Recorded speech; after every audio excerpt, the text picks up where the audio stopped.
And here we go. Recording in progress. But we certainly want to welcome everyone in our chambers, as well as who are watching online on various media.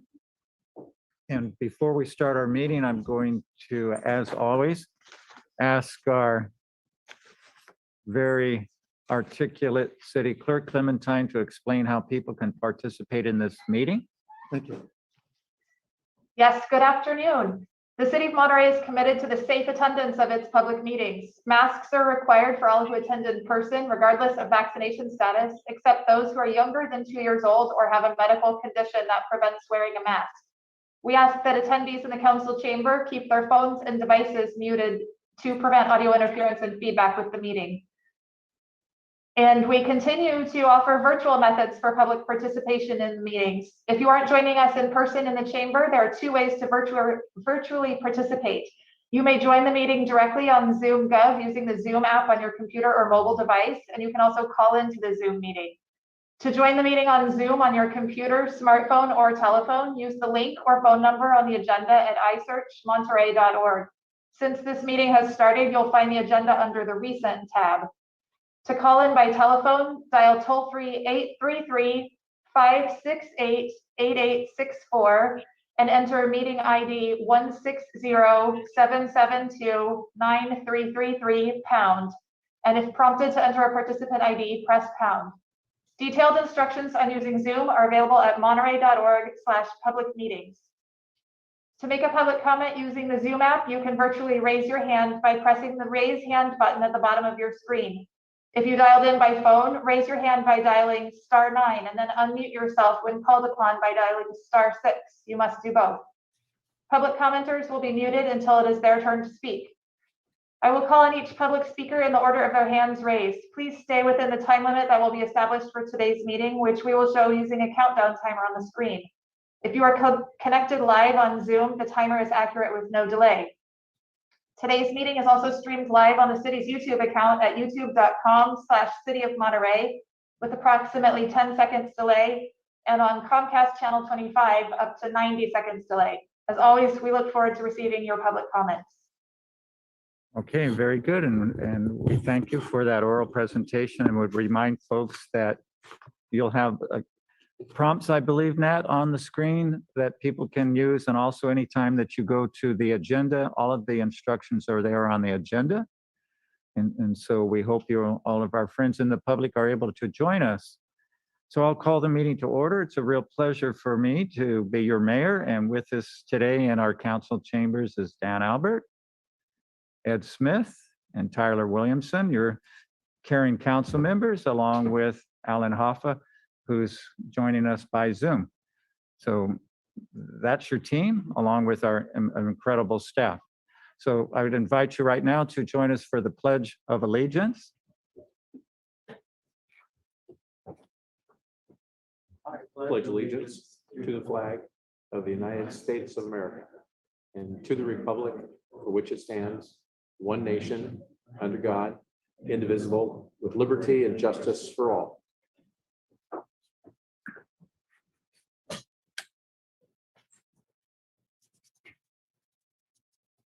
The first item is public comments, and these are public comments about anything not on the agenda. So if any of our friends wanted to comment about our very large agenda, we'll ask you to wait until that item comes up. So meanwhile, these are public comments that you'd like to bring to the attention of our city staff or our city council. Hopefully within the jurisdiction of this City of Monterey, we would appreciate that. And as always, if you need a reply, be sure to leave a contact. You don't have to do it orally. You just go to suggest@monterey.org and we'll get back to you. So with that, public comments, 3 minutes. Anything not on the agenda? Anyone here in our extensive audience? No, I don't see anyone. So how about anyone in the queue online? Yes, we do have one hand raised. Okay. So Esther Malkin, please go ahead. Good afternoon, everybody. I just wanted to remind the council that you had instructed staff to put the renter issue on the agenda in December. And we haven't, it's not on today's agenda. I know that since we had that meeting, that study session, this whole thing with districts came up, but I want you guys to understand that we are counting on that to get on the agenda next month if you don't get to it this month, because we have renters that are constantly going through problems right now. And I'll give you an example. I was contacted by a gentleman that has a 32-page lease that he was basically forced to sign because he couldn't find any other housing. And in that lease, they are telling tenants that they are responsible for annual inspections of the furnaces of the units that they are renting.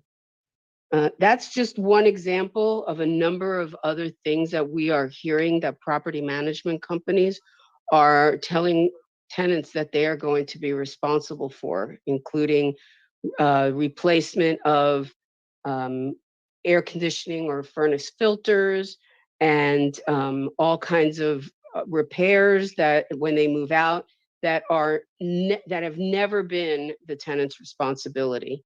So, we have got to start taking it more seriously of how we're going to help, the majority of the residents of this city be able to live here and not be gouged and taken advantage of.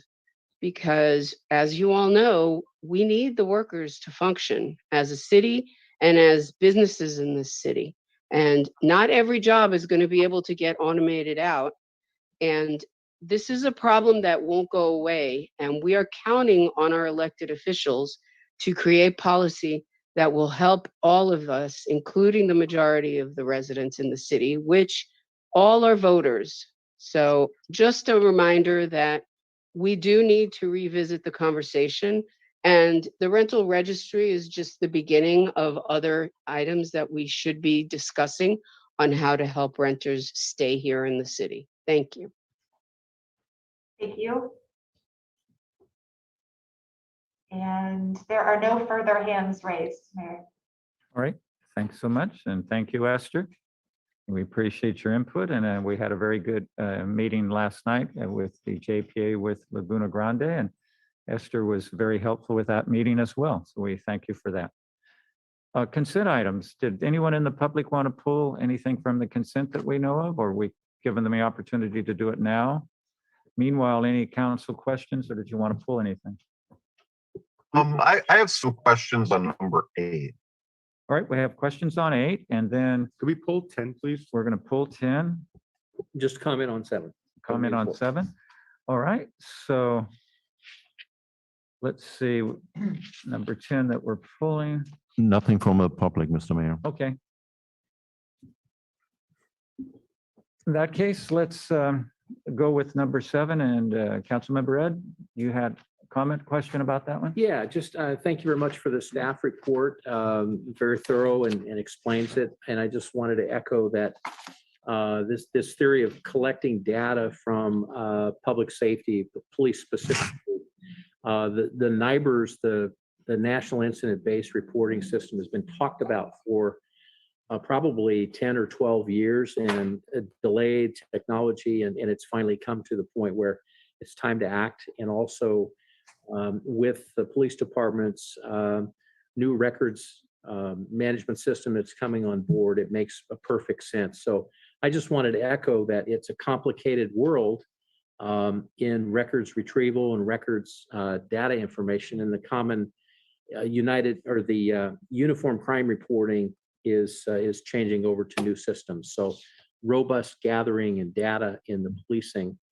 So good job on the staff report, makes a lot of sense. And I just wanted to echo that it says that our police department is staying current and modern, and this data gathering capability is very important for crime fighting and also to be in compliance with state and federal statutes. So good job on the staff report, and just want to make those comments. Great, appreciate that. Now, Alan, I believe it's Councilmember Allen with number 8. You had a comment or question? Yeah, I've got two questions, I think. So first of all, very happy to see us moving forward with looking at our infrastructure needs and our public safety buildings. But my question had to do with the cost of the consultant, or going out for bids, I guess, up to 125,000. And so I'm wondering if someone could clarify, is that going to include sort of extensive architectural plans, kind of like what we did with the conference center, where we had 3 sets of architectural plans that were brought to council with sort of 3 different pricing options? Because otherwise, I mean, it seems like a lot of money to do a feasibility study. So could somebody on staff comment on basically the scope of work and why the price tag is so high for that? Yes, thank you, Councilmember Hoffa. I will try to explain it, and then Public Works Director Steve Whitry has every chance to add value to what I tried to tell you. We have a good price example comparison, which was the library study. That was the same type of feasibility study that ran, I believe, for $110,000 for just a single facility. So what you will get from the to be determined group of consultants, or the firm that will provide us for up to 100, I think we put in $125,000. What you will receive is basically a similar concept analysis that will provide us with hopefully at the end of that process a report and several options. So the product that you will see will be comparable to what you saw from getting for the one building for the library. Here we are talking about a rather more extensive scope, because we're talking about 2 types of operations, the fire department as well as the police department. And we had initially a higher number actually budgeted, and we downgraded that to $125,000 because we want to see if we can get away with that type of money that we have allocated. So our direct comparison was to what we saw it cost to get a library study in there. It will include public outreach. It will include talking to the stakeholders in the building, and we feel that this number is justified. Of course, if we can get a lower cost from the consultants, that will be helpful. We will also ask them to tell us how would you fund that building. So that is important as well, to get some financial experts into that consulting group as well, to help us identify the potential funding stream for that building. And with that, I hand it over to Mr. Whitry and ask Steve if I forget anything, or if there's a point that I need that he likes to clarify further. No, Hans, you did very well. I think that the thing to remember with this particular item is we're just establishing a budget for this protocol. Once we actually get the RFPs back in from the consultants, council will have the ability to look at the exact scope and what the actual cost will be for that effort. We've estimated at 125,000 based upon the library, like Mr. Usler said, but the final scope is not awarded until council awards that contract to a future consultants once the RFPs come back into the city. So I understand it's going to be public outreach and then proposals for various ways to fund it, but would it include architectural plans or not? So what we're looking at in our RFP proposal is for them to provide up to 3, at least 3 alternate designs, whether utilizing the existing space, a brand new space, or modifications thereby. It's looking for 3 different options, 3 different price levels, if you will, for what they'll do. That's just in our RFP process right now. And like I said, when we get the actual proposals in, we can tailor that to our budget ability. Okay, that's helpful. The other thing is, I think the staff report said an alternative would be directing staff to look at kind of all of our infrastructure needs holistically. And I'm wondering if somebody could speak to why that was not the recommendation. Why are we focusing on these 2 buildings? And does that mean kind of other buildings really will not be likely to be addressed? I think I can address that a little bit, then I can punt it back to Hans. I think we need to look at where we have need, the greatest need. And I'd love to say that we have enough staff and capability to look at our 70+ buildings within the city side and look at them all holistically. We just don't have the staffing or funding for that matter. We need to look at where we get the biggest bang for our bucks, the biggest holes in our system. I think the library, as we've seen, is a fairly large hole. I think the public safety center is a fairly large hole. I think that we also have some work that has to be done in the city hall complex, but I think that that is not quite as a dire need as those other two facilities. So I think we want to look at where our biggest holes are and try to work through that process in a stepwise fashion. Thank you. That answers my questions. I have a question. All right, good. Councilmember Dan. Thank you. So is a part of this facilities feasibility study, the study of where we get the funding? Are they going to come up with, I didn't know if I heard that, Hans, whether you said that Yes, or not. we will ask the consultants to give us some ideas about how they would like to, how do they see opportunities for funding of the building. That was the same with the library report, also contained mentioning of certain funding options. So we hope that the consultant come up with that as well. And we ultimately hope that by combining then whatever funding method the council would like to elect, that we can combine library as well as the public safety building into one funding mechanism. Thank you. Yeah, since this got into a little bit of a discussion, any public comment from anyone here? Anyone online as a result of our discussion? There are no raised hands. Okay, thank you.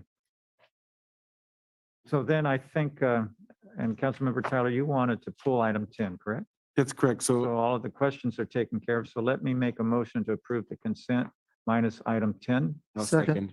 second. A roll call, please.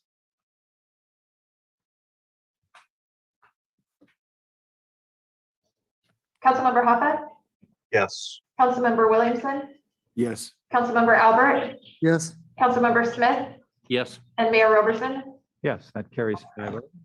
And Councilmember Tyler, number 10, did you want a staff presentation or a question? No, yeah, I just wanted to ask a few questions. Okay. Mainly, it seems like there will be revenue coming in with this item, and I'm wondering, has there been any discussion or expectation in regards to how that funding has to be used or should be used or is anticipated to be used? Yes, so this Hans, if item. I can just interrupt a moment. What we're talking about is item 10, which is the approved participation in a nationwide opioid settlement.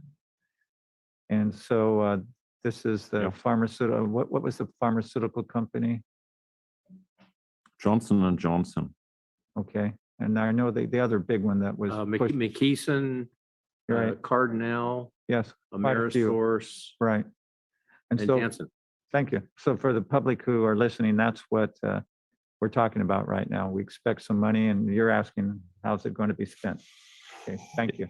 Yeah, and thank you, Councilmember Williamson. This is an item that popped up in the last 4 to 6 weeks, I want to say, when we became aware of that and that we had to make a decision by a certain date. We are thinking that we want to use the $35,900 that will be dispersed over a period of 18 years, each year $35,900 as part of our community services grant. And as such, it has to have a purpose that is related with the opioid settlement. And it could be helping people to get in rehabilitation, could be helping to provide shelters for that, etc. So it will be part of the community services grant that the council sees every year around February, March, when Grant Leonard presents that to you. And we want to weave these monies into that grant process as well. Okay. So it will go to service providers. Okay, perfect. Thank you. That's actually it for me. Okay, very good.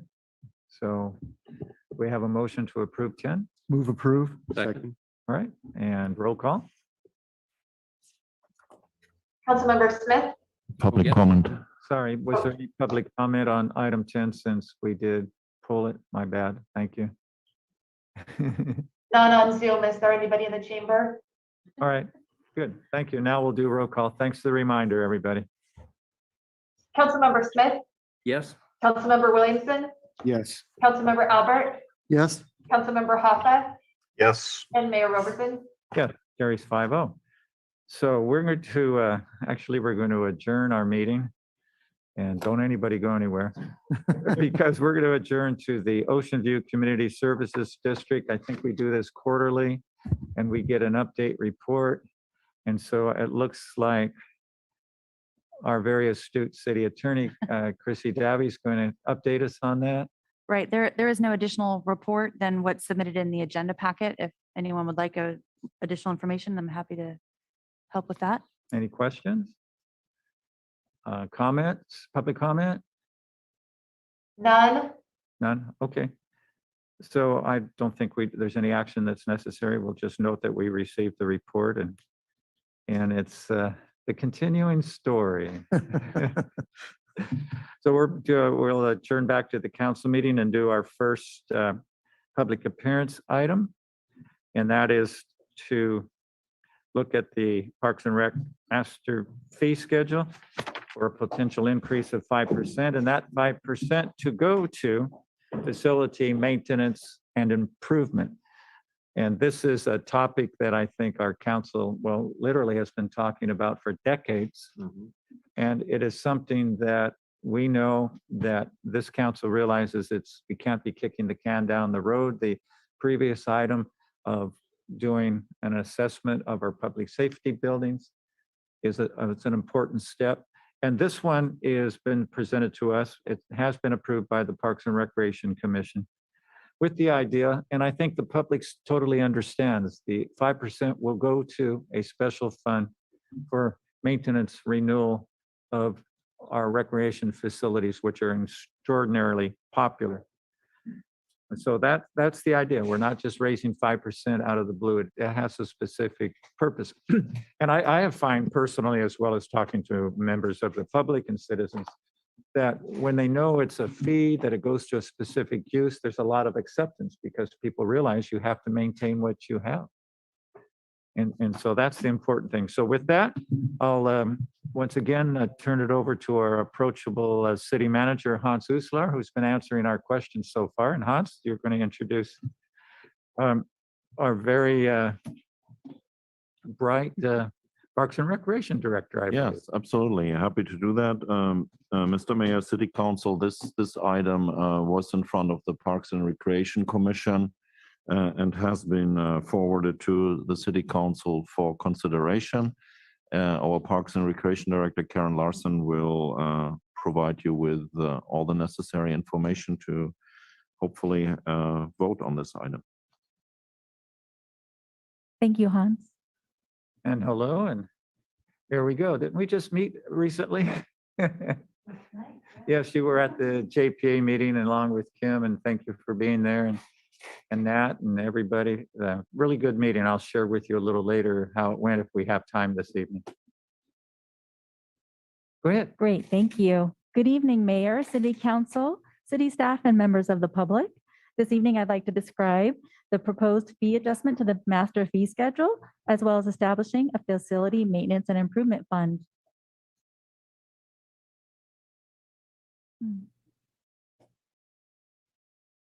This arrow didn't work.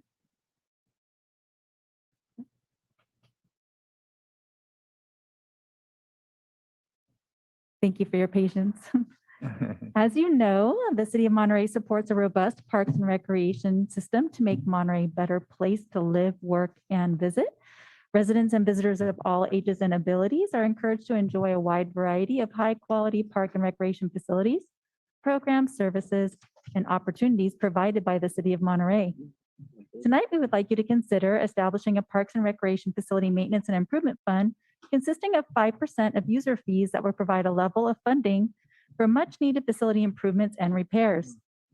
While these funds will not cover the entire cost of the maintenance needs, the allocation of dedicated fees would provide some level of stable funding for this purpose.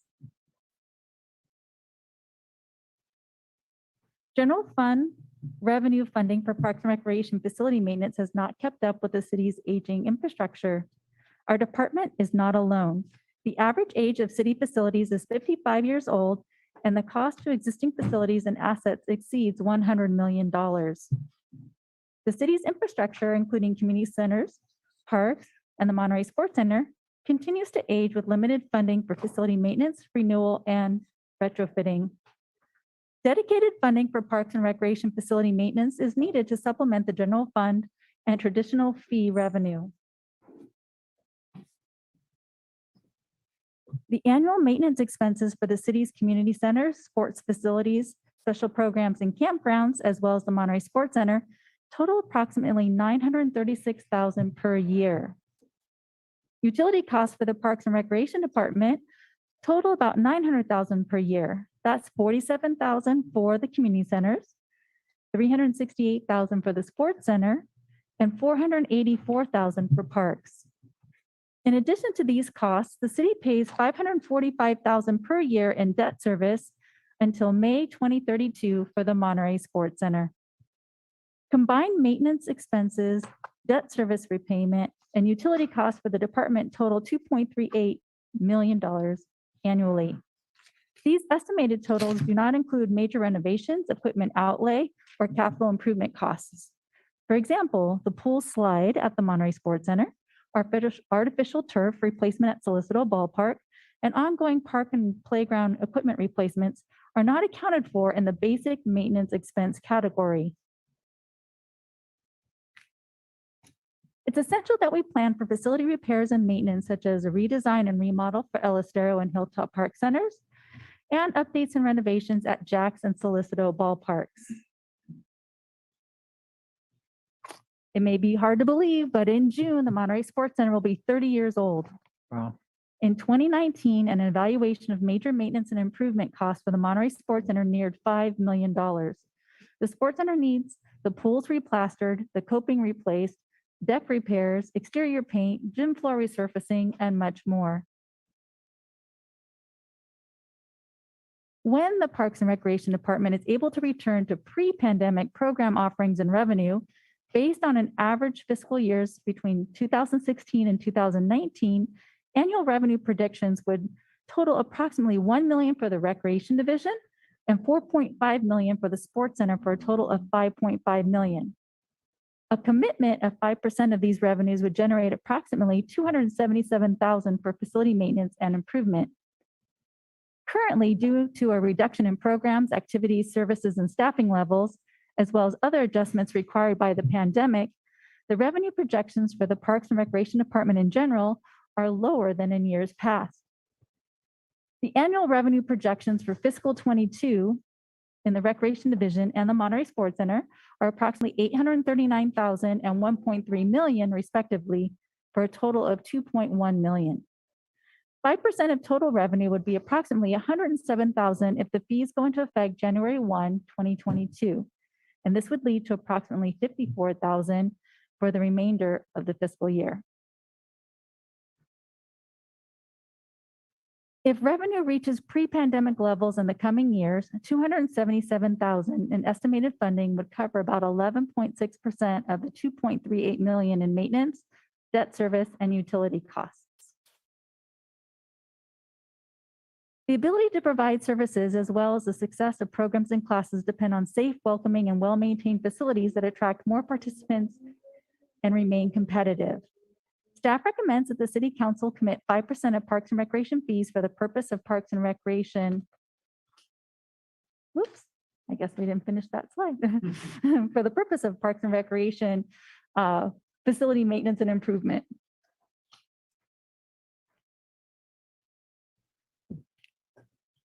Did I tell you everything there? And did I talk about raising the fees still? Everything that you needed for that last slide? Okay. If you have questions. Mr. Are you finished, Karen? I think so. I think I lost one part of my notes, but I think that was pretty much that we're just. I think you recommending got that. it. Yeah. It did great. Thanks for Thank the you. overview. I think it's really important to realize, just like anyone who drives a car or lives in an apartment, a condo, or home, there are just expenses that you have to plan for. Yeah. Thank you. Questions I do before we have go to the public? Yes, Councilmember Dan, please. I always, I'm always in favor of putting money away just in case something happens, and it's going to happen, especially in our recreational facilities. My question is, is it a separate fund in the general fund that we're putting the money to? And is that a restricted fund that we can't pull out in case we have problem or financial problem? Or is it just, it's just going to maintain and rotate in the budget of the rec department? I'll pump this over to our finance director, Rafaela King, who can explain that. Good evening. Good evening, Rafaela. Welcome. Thank you. What we're going to do is actually create a separate fund for this once it's approved. And what we will do is calculate the 5% on either a monthly or quarterly basis and actually put it into that fund. So it will be a running total in a separate fund, and it won't be touched for anything except for those improvements and maintenance until or unless council dictates otherwise. So it's accumulating fund over the years, and then 3 or 4 years down the road, if we need it, we can use it. And good. Precisely. Yeah. Okay. Thank you. That was my question. Good question. Other council questions? Councilman Red? Yeah, just, I should know this off of the top of my head because it's been there for 30 years, but have we previously relied on the general fund to take care of things that have come up? So we really Yes, have sir. not had a maintenance fund dedicated to the sports center or the parks. That's correct, sir. My understanding is that we've usually used general fund, or there may be capital improvements that we would have, Yeah. or capital outlay, or there may be NCIP funding that has also helped from time to time as well. Yeah, and I would imagine that some of the delay in actually executing repairs may have been tied to the fact that we had to wait for an execution of a capital improvement. And so this may help us being a little bit more ongoing with deferred. So the deferred maintenance is not as long as it's been deferred in the past. So the idea is that we would have an account to be able to quickly jump on things as they emerge rather than getting into a cycle of deferring it. And then that leads to greater costs. Yes, We sir. defer. And then we also had, building maintenance does schedule some maintenance with us as well. Yeah. So we work with them hand in hand as well. Yeah. But things have been deferred longer than usual just because of, in the last few years because of the pandemic. Yeah, and as we know, labor costs, material costs continually go up. And if you have a small problem and you wait a couple of years, then you have a big problem. Yes. And we all know that in our own homes. So it's a matter of being able to take care of it. So it's not a long-term deferred. So great. That's the only thing I wanted to cover. Okay, Councilmember Tyler, then back to Councilmember Dan. How much would somebody that has membership at the sports center expect their cost to go up for their membership 5%. as far as a dollar amount? You know what? I should have brought that with me, but it's in the chart in attachment 2. I believe it'll say it right in there what that, because it will depend on the membership that you buy. Attachment 2? I believe it's so there's a master fee schedule, and then the one right behind that Attachment should 1 be maybe. Worksheet. the worksheet. Yes, sir. Let me see. So it'll depend on the membership that you purchase. Okay, the race is on to see who can find it Yeah, first. I'm in the master schedule. Skip that one, go to the second, the second- attachment. So one example is for a year membership for an adult at the sports center comes out to, if you prepay for the whole year, around $45.41 per month. So we're looking at a $2.27 increase. Perfect. And then as a follow-up in regards to the 5%, could you just describe how we came up with 5% being the figure? I know that the staff report spoke a little bit to the idea if we increase it too much, the impact that might have.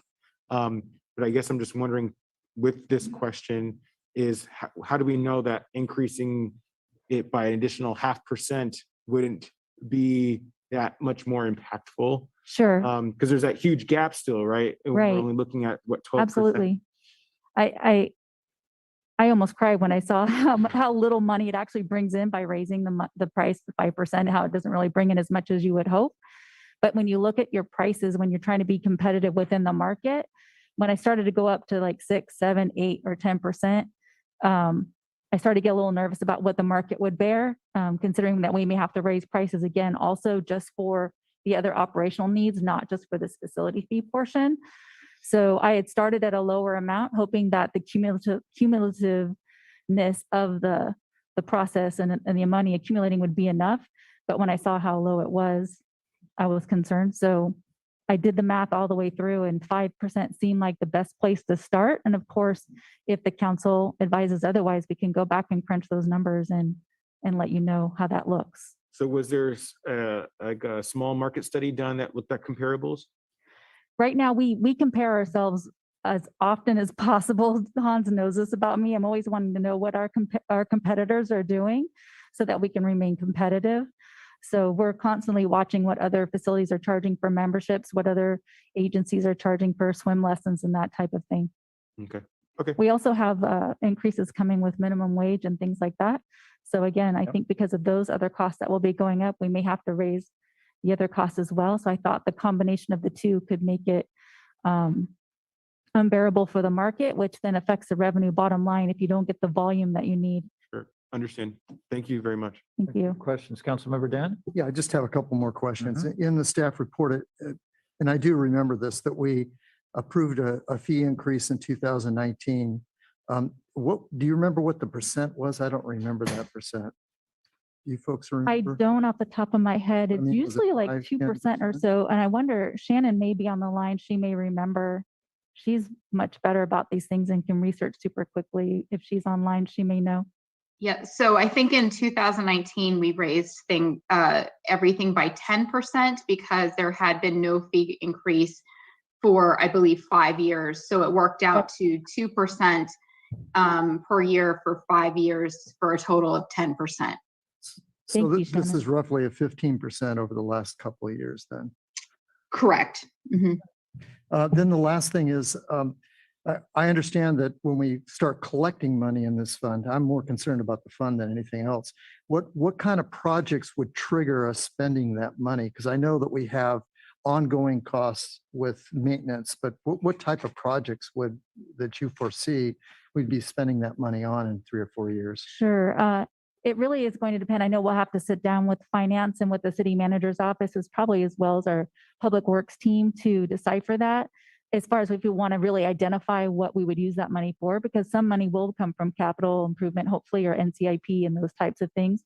But right now we're looking at things maybe like pool replastering or fixing the coping on the pool or replacing windows. Or right now, all the doors in the natatorium are rotting out and rusting out.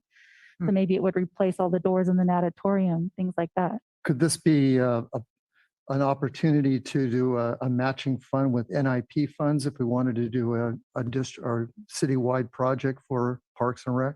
So we could do a matching fund with NIP? Yes, absolutely. We have done this in the past, and that is a great opportunity to create something like that. I'd just like you to remember that one when they do have projects coming forward, because that would be a good use of that money. And I know NCIP likes bundling. Oh, NCIP, sorry. NCIP likes bundling. And also there was a submitted project on resurfacing the pool. Yeah. Right. And then the pandemic hit and all that happened. So it's my hope that when NCIP looks at that again, that they'll consider it. But that's right. And if we can bundle, that's helpful. Yeah. Anything else before we go to the public? Councilmember Ed. Yeah, I just wanted to go back and thank you for the attachments. I just wanted to reaffirm. So a senior at 62 and older, this would be an increase of $20 for the year. And if it's a youth 3 to 17 years old, that's an annual membership, the increase would be $15. And if you have a family package, 2 adults and dependent children, it's going to go up $109. So, when you look at it, I think you're right. You said you analyzed, well, what's the right percentage across the board? And it also protects the cost of a drop-in is only an increase of $1 per drop-in. Right. And then it also keeps the price fixed at the youth drop-in from 3 to 17 years old, still at $6. So actually, yeah, so if it was under $1, if it was under the 50 cents, I just rounded down, and I felt like that was appropriate because that tended to be towards youth and senior programming, and then focused on those increases more in the adult programming. Yeah, it makes sense. Okay, we'll take it out to the public. There's nobody here, so is there anybody online? We have 2 attendees currently and neither hand is raised. Mr. Vice Mayor, Yes, if yes, ma'am. the attorney and I discovered a minor oversight, and if you make a motion to approve, we would like to add, whenever the word facility maintenance in the resolution pops up, that it is facility operations, maintenance, and improvement. We like to add the word operations into the resolution. Vice Mayor, if you would entertain that, I will make that motion, that we upgrade the resolution to include what the city manager just provided as guidance, and make the motion to approve of this agenda. I'll second. Okay, so you added the operations as well as renewal and maintenance. Yes, sir. Okay, So I made a motion. We need a second. Oh, you did. You Okay. kept going, Mayor. I know, yeah, I expected that you did. Let me, and I did listen. Let me back up. The whole idea of this is capital improvement. So when you start putting operations in this, I missed something? All of a sudden, have we kind of defeated the purpose of what we're trying to do here, which is to No. accumulate funds? No, you don't, because you are adding flexibility into our operation or into the facility maintenance. I think the Understood. question I have on that is that operations, when you think of operations, you think of yearly budgets and only using yearly budget that should be used on that particular projects. But when you start pulling money that's aside for yearly budgeted projects, it is kind of confusing a little bit. Well, that's a good point. Could it be used to further supplement the cost of people's membership, right? If we're saying it's going into the operations.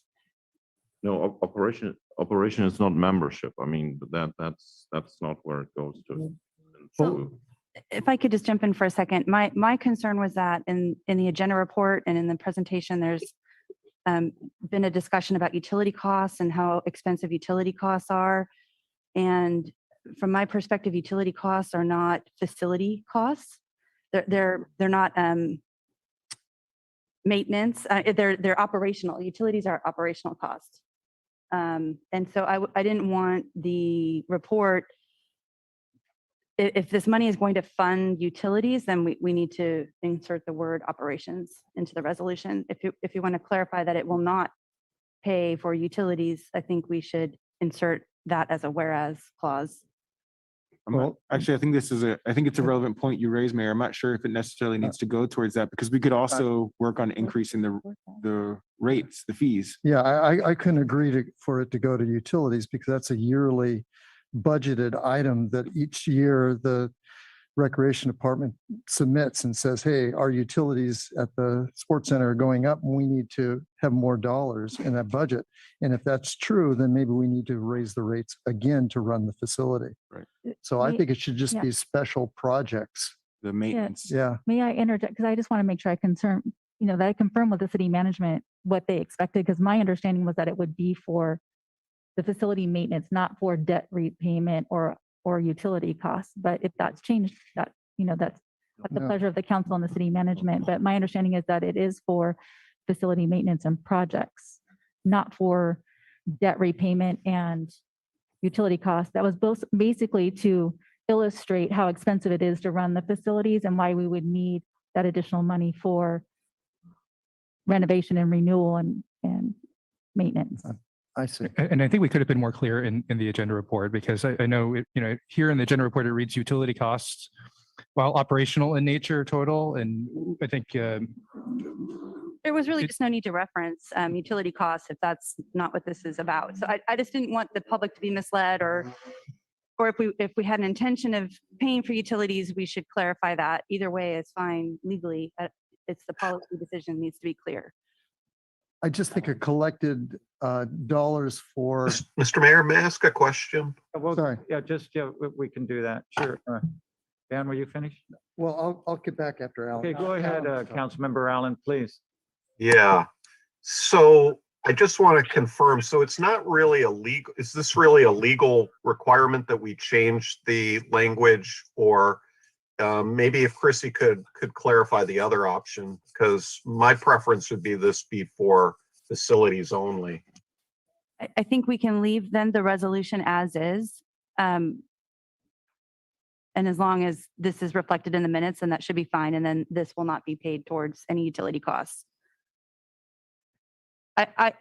Maybe I'm the only one that read it that way, but in looking at the report and when it references $900,000 per year as a justification for this fee increase that is due to utility costs, if I were a member of the public, I might think that this is paying for that in part, maybe not. So if it's not, I would have clarified that probably better in the, that's all. If everyone's on the same page, we can leave it as is, and the minutes hopefully will reflect that. You can bring This it is back not- if you, we can also bring it back with a little more information. Alan, I'm sorry, did you finish? No.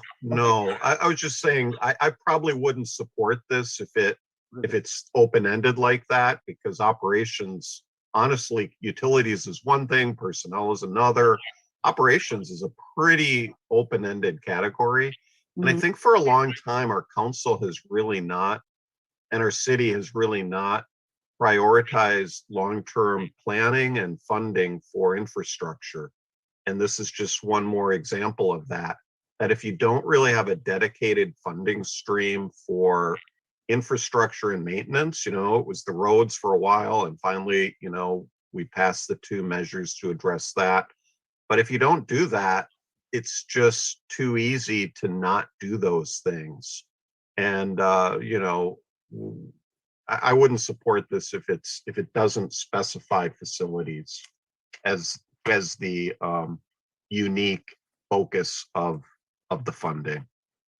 And that's what it does. And so maybe I was the only one with this concern. But in good conscience, I had to raise that. So I just think it raises the question about operations, yearly operations, and spending the money when we should be spending it out of the budgets of the recreation department. That's the only reason that I would find it as an operation, not. Right, and did Rafaela King, our great finance director, you had your hand up? Yes, please. And just for clarity, I just wanted to point out, we were going back and forth about operations while we were doing the staff report, and we purposely took operations out because we wanted to concentrate on the facilities and the maintenance. The reason why the utilities costs and the debt service is in there is just to show what the total amount of the total cost of running the sports utilities are, just so that you guys have an idea of what it actually costs to run the programs or run the maintenance in the facilities. That's all. It wasn't to pay for operations, but just to show what it actually costs, the true cost. Okay, thanks for that clarification. So I would ask the motion maker if we could So correct that. And then- So I'm going to, if we could change the motion to strike my last with the new motion of make the recommendation to approve of the agenda item 12 and make the recommendation that we move on a 5% effective January 1st, 2022 for Parks and Recreation fee increase for the purpose of recreational facility maintenance and improvement. And it would be as designated as a separate account in finance. Second. We have a second, okay. And that's the staff recommendation, correct? That's correct. Going back to staff. Okay, thank you. And I think the point here is we don't want to be looking 5 years and 10 years from now. Oh, you remember that fund we created? Well, it's gone and we didn't do any facility maintenance and renewal because it went to operations. We've got to start saving. It's that simple. And then when you're looking at it, I think it's 6 years from now, Measure S expires. Believe it, it was an 8-year. It was 8 years. 8 years, and that was 2 years ago, I believe. 2018, wasn't it? Yeah. Measure S was 2018. No, 2020. 2020, so we're a year into it. But the point being there is, and I'm hoping that when that does expire, that whoever's around on the council can go to the public and say, thank you so much for all of the public improvements, roads, sidewalks, storm drains, and ADA. Now we would like to see if we can renew, it's not a new tax, renew that to go to all of our deferred capital improvements. Because we just can't have our buildings falling apart around us. And you take a look at Washington, DC, I guess they finally passed an infrastructure package, but it was just, it took forever. And it's, as you were pointing out, Councilmember Ed, the longer you wait, the worse it gets. That little drip in the bathroom is now a flood and you have to replace your whole plumbing system. Yeah. Well, and I think that the intent of this, and I speak for myself, is that I want to put us in a position where we are not relying on those surprises where it's a hit to the general fund, where it gives staff under the city manager's direction the ability to chart out the path of long-term maintenance that is making sure that the facility is in a position to be able to support the community and to be a pristine location as it is now, and so that we don't have the surprises. So when we can calculate out projects as they are, when it's 30 years old now, so we know we've got doors that are 30 years old. So talking about doors or tile or refinishing the pool, those are things that have to happen ongoing. So the intent is that we don't have the surprises, that we do have the fund that's available, and it's not a major hit to the general fund that would then be something that we're dealing with to balance the budget at the end of the year, because all of a sudden, oh, by the way, we had $300,000 project that we weren't expecting, and some facility in Parks and Recreation needed it. So this levels it out a little bit. Okay. So does this take council action in order for us to expend these dollars out of this fund, or can the staff just go ahead and use them? So No. we have to see them first. Yep. Okay, That'd be part of the budget, and then So- it would be part of awarding of contracts. right. So it's a little bit unrelated, but connected in a way. Proposition 68. Yes, I'm just Yes. wondering, have we applied, or do we anticipate Yes. applying for? you'll those see, funds? yes, sir. You'll see that at the next council meeting, there's a resolution on there for the Sorry, I'm money. getting ahead of myself here. Yes, Thank you. so no, that is on there. That's a per capita grant that we want to go and put towards our facilities as well. We're Perfect. meeting as a team through city management and finance to discuss how that money would be spent, but there's time to decide that. The urgent issue later this month will be getting your permission through a resolution for us to apply for the grant. It is per capita and it's not competitive. We should automatically get it if we apply appropriately. Perfect. Thank you for that. Thank you. Nice, good question. And that's about $370,000 or something. I thought it was one. 177, I think it's about 177. $177,000 if my memory serves me. And Measure S expires, I just looked it up, March 31st, 2027. There are other competitive grants through Prop 68 and the State Grant Parks Fund. Fund that we're applying for. Just last night, the Laguna Grande Park JPA approved having the city of Monterey serve as the lead agency on another grant application. Nice. Awesome. Okay. Cool. And you know what the cost of door replacements are going to be? As luck would have it, it'd probably be $177,000 because that's usually what happens. I have to tell you, door. it's one of those things, you have sometimes when you get a gift of like a $50 gift card or something and you spend it like 10 times because you're like, oh, I'm going to use this. I'm going to go out to dinner with it. I'm going to buy a new jacket. Right. We're kind of like that with that 177. There's like so much to do. Yeah. Like even a dehumidifier itself in the pool, which is like just barely hanging on, could be over $300,000 to replace. Yeah. And some of those things that are behind the scenes aren't super fun, right? Because it's kind of like when you do the plumbing and the wiring in your house, it's not the same as getting new furniture or new carpeting. Yep. So there's a lot to be done. Like I mentioned, the $5 million number. So when you think about, we might get 50 something $1,000 this year, and then maybe 177 for the per capita, but it's barely going to scratch the surface of the things that need to be redone. Absolutely. Yeah, and a dehumidifier is something you cannot work the building without it. We need to have it. Yes, You've got to sir. have it on. Mhm. All right, excellent discussion as always. I think we're ready now for roll call. All right, we have a motion and a second, which is the staff recommendation, original staff recommendation, I believe. Okay. Yes, Okay, go ahead. sure. Councilmember Hoffa, Yes. Councilmember Albert, Yes, Councilmember Smith, Yes. Councilmember Williamson, Yes. and Mayor Roberson. Yes, that carries 5-0. And so final afternoon item and is to officially adopt the city council's new vision, mission, and value drivers. I'm sure we'll have a brief overview, but I would point out to anyone who's watching that the council spent a good part of September 3rd and 17th at workshops, having really lively and I thought interesting discussions about developing the various vision, mission, and value drivers for the city. And then the vice mayor and I, along with the city manager and assistant city manager, had an opportunity to do some refining and minor tweaks and so on to have it ready to present to the council at large and the public this evening. So with that, once again, our approachable city manager. Yes, thank you, Mr. Mayor. You summarized it very nicely. We basically spent a great deal of September to work on the city council's vision, mission, and proposed value drivers. And we finalized it and had a chance also to talk to you, the mayor and the vice mayor, about this as well. And our assistant city manager will give you a brief overview why we are where we are. Thank you, Hans, and good afternoon, everyone.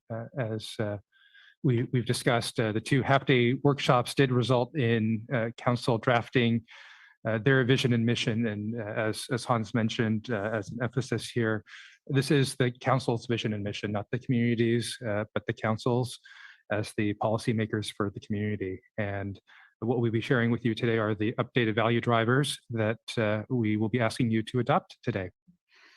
So first of all, as you know, the vision statement that was adopted or at least discussed at the workshop was Monterey, a beautiful, special place to live, work, and visit, Anda. And as the mission statement for the council, in partnership with our entire community, the Monterey City Council provides visionary leadership, ensuring a safe, healthy, historic, economically vibrant, and sustainable environment. So there are a total of 9 value drivers that we'll be sharing with you. And the first one, and these were modified based on the existing value drivers. Oh, it's not showing up on the screen. Thank you, Hans. I guess I shouldn't be presenting from the other chair. I'll move over here to this screen here. Thank you. I needed Hans to flick his fingers here for me to get his attention. Otherwise, I would still be going through the entire presentation. Slideshow. Yep. So let me go ahead and share the right one here. As long as it doesn't slow you down, we're good. Yeah, exactly. Okay, here we go. Let's go to this one. Bear with me for just a moment. Is yours still not working? Okay, here we go. Connected it. It was the Wi-Fi, so I just connected it to my phone.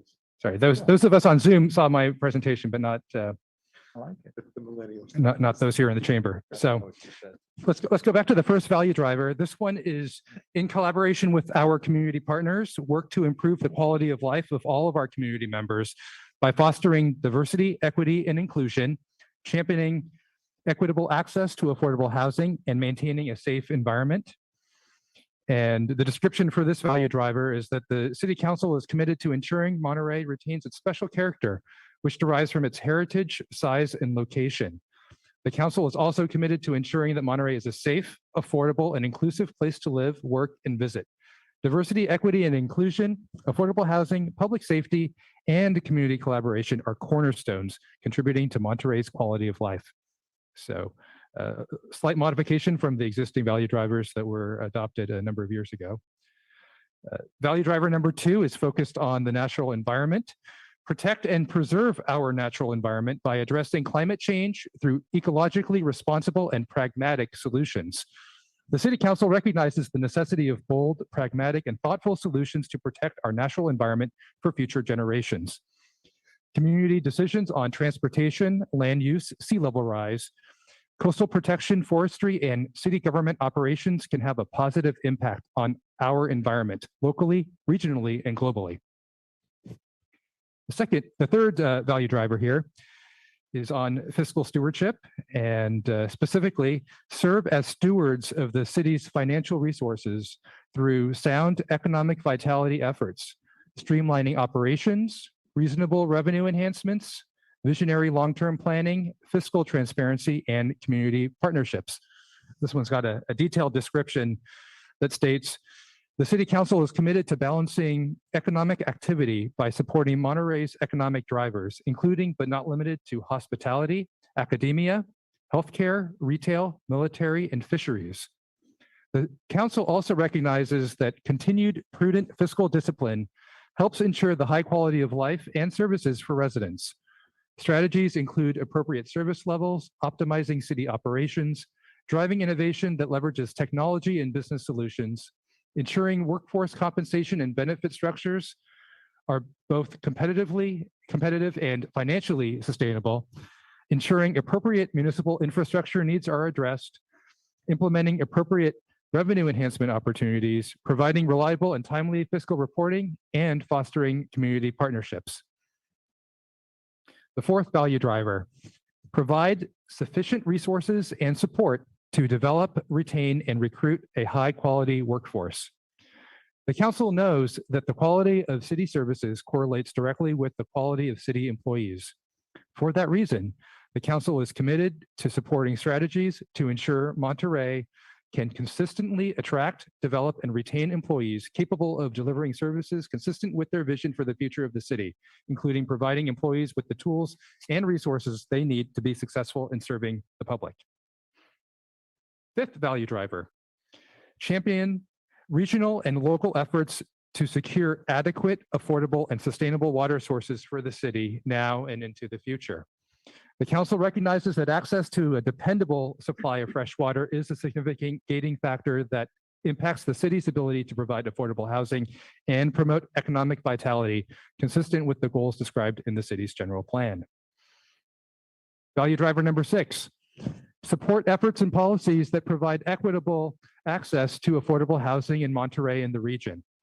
The Council embraces efforts that provide equitable access to affordable housing, including balanced approaches to increase housing supply, rental resources and assistance, and housing rehabilitation grants to homeless, low-income, senior, and disabled individuals.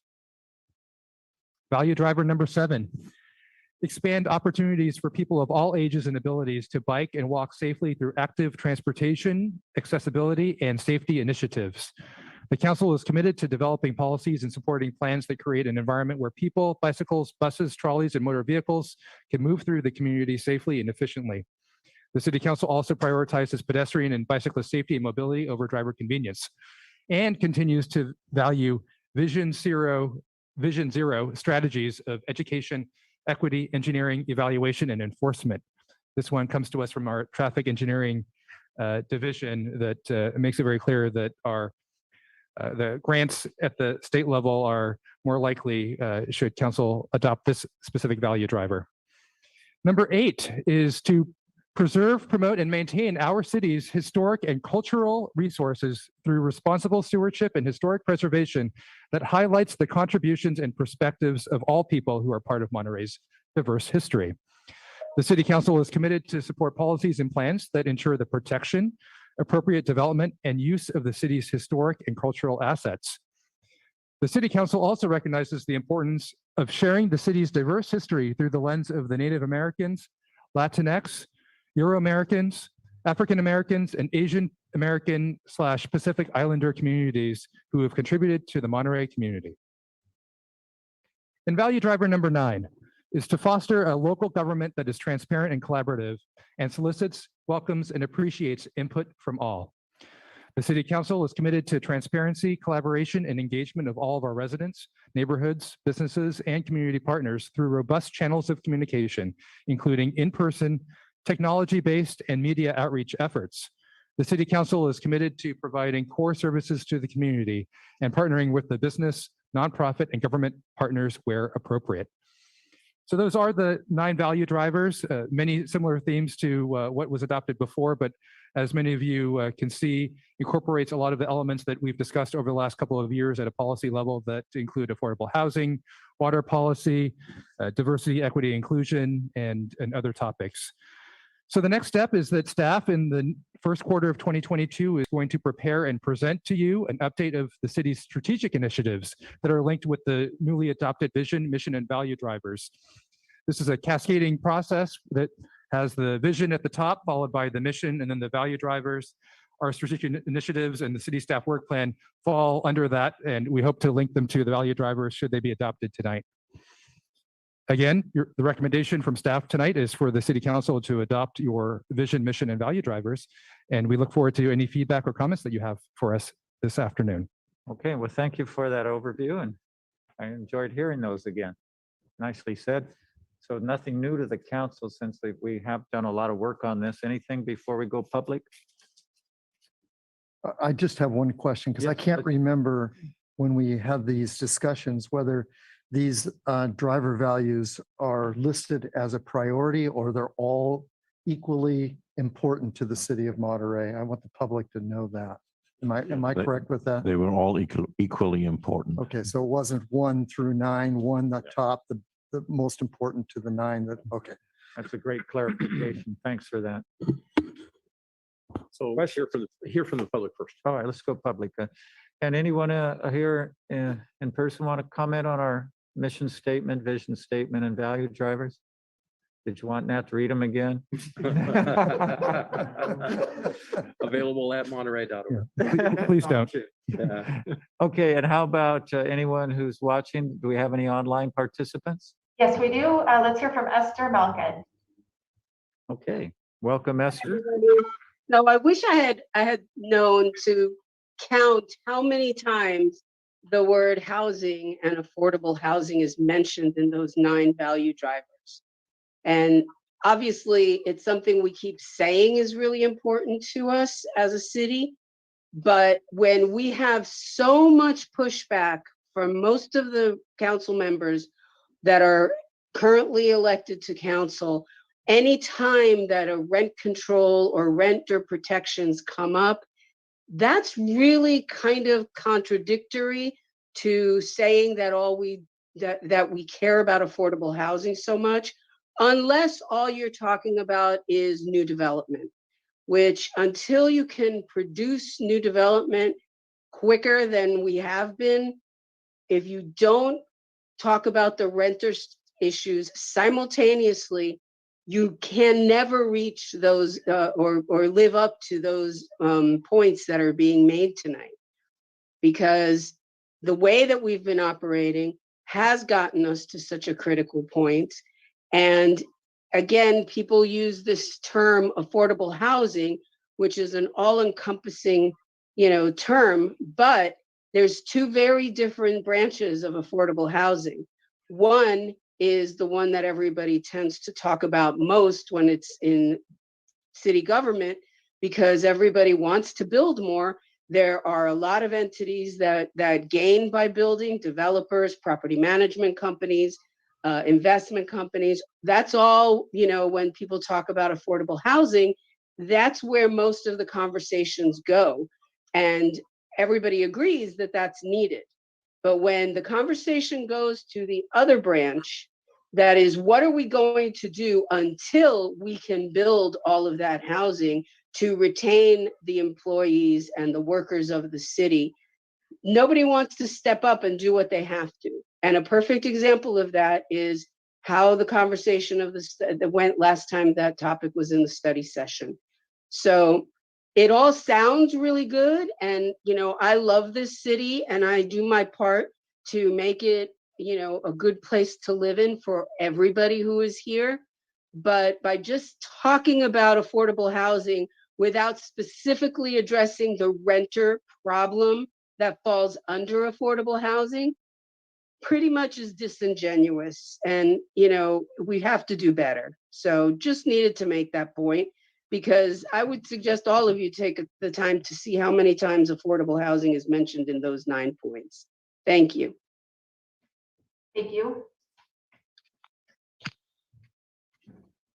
And there are no further hands raised. Yeah, if I may quickly respond to Esther's very well meant point, value driver 6 is actually created to address the other side of affordable housing that includes rental assistance, housing supply, increase equitable access to affordable housing, which is meaningful about existing housing. So I think it is addressed, and affordable housing is mentioned, I believe, 5 or 6 times, twice in 2 other value drivers as well. Okay, thank you. So council discussion, are we ready to move on it? Move to adopt? Just a comment. I like the editing the staff did, and mayor and the vice mayor, thank you very much. I'm wondering who came up with the significant gating factor for water. That's pretty novel. Gating, referring water as gating. Was that somebody's brilliant idea? I'm not Take sure if I credit. can take, I'm not sure who can take credit for that. Take credit. That's a good one. That's a good one. I take credit. It was Councilmember Albert who texted me late at night. Yeah, there you go. yeah. Well, I know he doesn't text past 8 o'clock, so I know it wasn't Danny. But no, good language. I think it's a good balance. We had quite a bit of discussion on the water at our sessions together, and you all know where I feel. Water is a significant piece of what we need to free up this community so that we can see projects move ahead. But knowing that we have to balance the interests of the council in terms of future projects, I think Value Driver 5 champion regional and local efforts to secure adequate, affordable, and sustainable water sources for the city now and into the future. I can live with that. And I just want to say thank you for the struggle and the language and the new term of I'll view water as a gating opportunity. Significant. Dan, before you make your motion, could I just make one small addition to number 6? Could we say rental protections, resources, and assistance? Just add that additional word there. No, I could agree with that. Okay, 5 or 6. You don't agree with the idea of creating protections for renters? It's too broad. I think we've agreed that we are going to talk about it. It's like January, I think, or maybe February, but I just don't think it has a place in the value drivers. We can always go back and make amendments to the drivers after we make the discussion on when it comes up. And if we feel as a council that that's an important part, then we just bring it back, make an adjustment. Okay. Good, and I'll second your motion. Since it was on the table and was just hanging there. Yeah, okay, thank you. Okay. Just an additional comment. Yes. Yeah, I'm going to support the motion in a second. On the last value driver, foster a local government that is transparent and collaborative and solicits, welcomes, and appreciates input from all. The last sentence of the description, and partnering with businesses, nonprofit, and governmental partners where appropriate. I also want to include that definitely includes our military partners. So although we're not saying military, we're viewing probably government as part of that. And I know we have a motion, but was there any consideration that we actually list military alongside of government? Staff, I think would support that. We mentioned military when we talk about our economic vitality and the various sectors of business and nonprofit, medical, military is part of that, but not specifically when it comes to partnering with services. So we can add that easily to this list.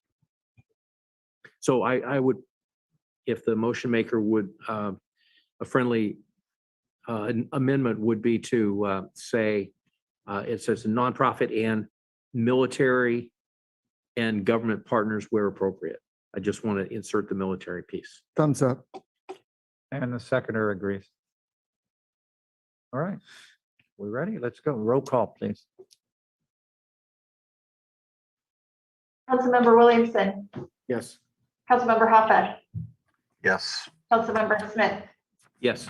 Councilmember Albert, Yes. and Mayor Roberson. Yeah. All right, so it looks like that completes our afternoon session. So we'll take a recess and we'll be back at 7 o'clock.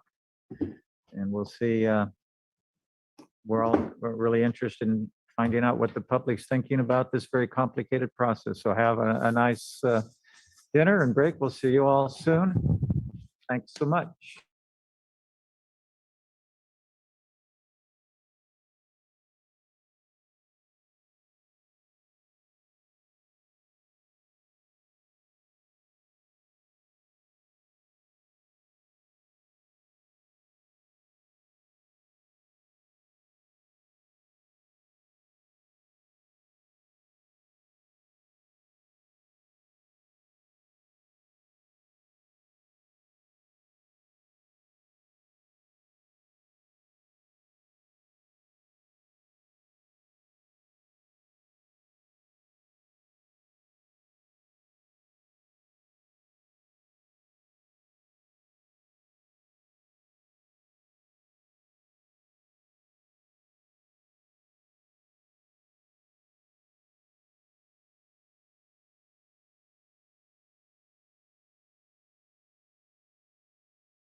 And call, Recording in progress. thank you.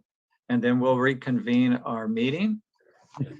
And I think, Clementine, do we normally repeat how to participate in the meeting in the evening as well? I think it would be a good idea just to let everybody know how to participate. Sure. So I will turn it over to you, please. Yes, the city of Monterey is committed to the safe attendance of its public meetings. Masks are required for all who attend in person, regardless of vaccination status, except those who are younger than 2 years old or have a medical condition that prevents wearing a mask. We ask that attendees in the council chamber keep their phones and devices muted to prevent audio interference and feedback with the hybrid meeting.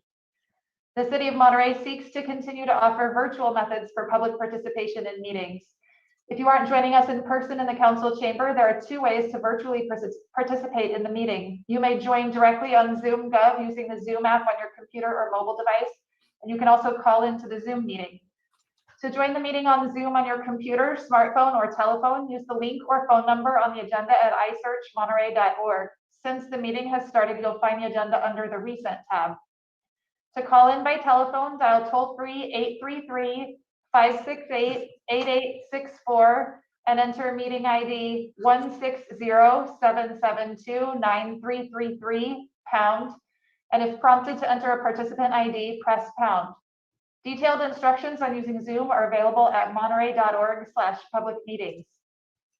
To make a public comment using the Zoom app, you can virtually raise your hand by pressing the raise hand button at the bottom of your screen. If you dialed in by phone, raise your hand by dialing *9 and then unmute yourself when called upon by dialing *6. You must do both. Public commenters will be muted until it is their turn to speak.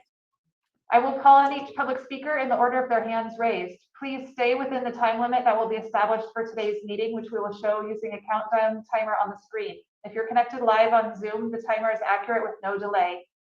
Today's meeting is also streamed live on the city's YouTube account at youtube.com/City of Monterey with approximately 10 seconds delay, and on Comcast channel 25 up to 90 seconds delay. As always, we look forward to receiving your public comment. Good, thank you so much. And would you please introduce our caring city council to everybody? That would be my pleasure. Councilmember Albert. Here. Councilmember Hoffa. Here. Councilmember Smith. Present. Councilmember Williamson. Here. And Mayor Roberson. And I'm here as well. And so we're doing a hybrid meeting, as everybody can see. And so it's especially in the council chambers, my fantastic colleagues, if you need to speak, since you're not a cell or a window on the Zoom, just let me know or just interject, and so we'll try to conduct the meeting here as it's bifurcated and a little awkward, but that's the way it is these days. So welcome back, everyone. We welcome our public as always, and this evening as we go through, we certainly will look forward to as much input as possible. This is a collaborative effort to get through this districting. And before we get to that, though, we have, let's see, we need to do continued public comments, right? No, we don't. We go directly to the item, Mr. Mayor, please. Okay, yeah, I noticed the continued public comments was at the bottom. Okay. So you moved it. All right. Very good. So if you had comments not pertaining to the agenda tonight, we ask you to wait, or you might want to just email or phone in or wait until our next meeting, depending on how late this goes. All right, so let's go to our first public hearing for the transition from at-large elections to by-district elections. At our last council meeting, the council did pass a resolution to go to districts.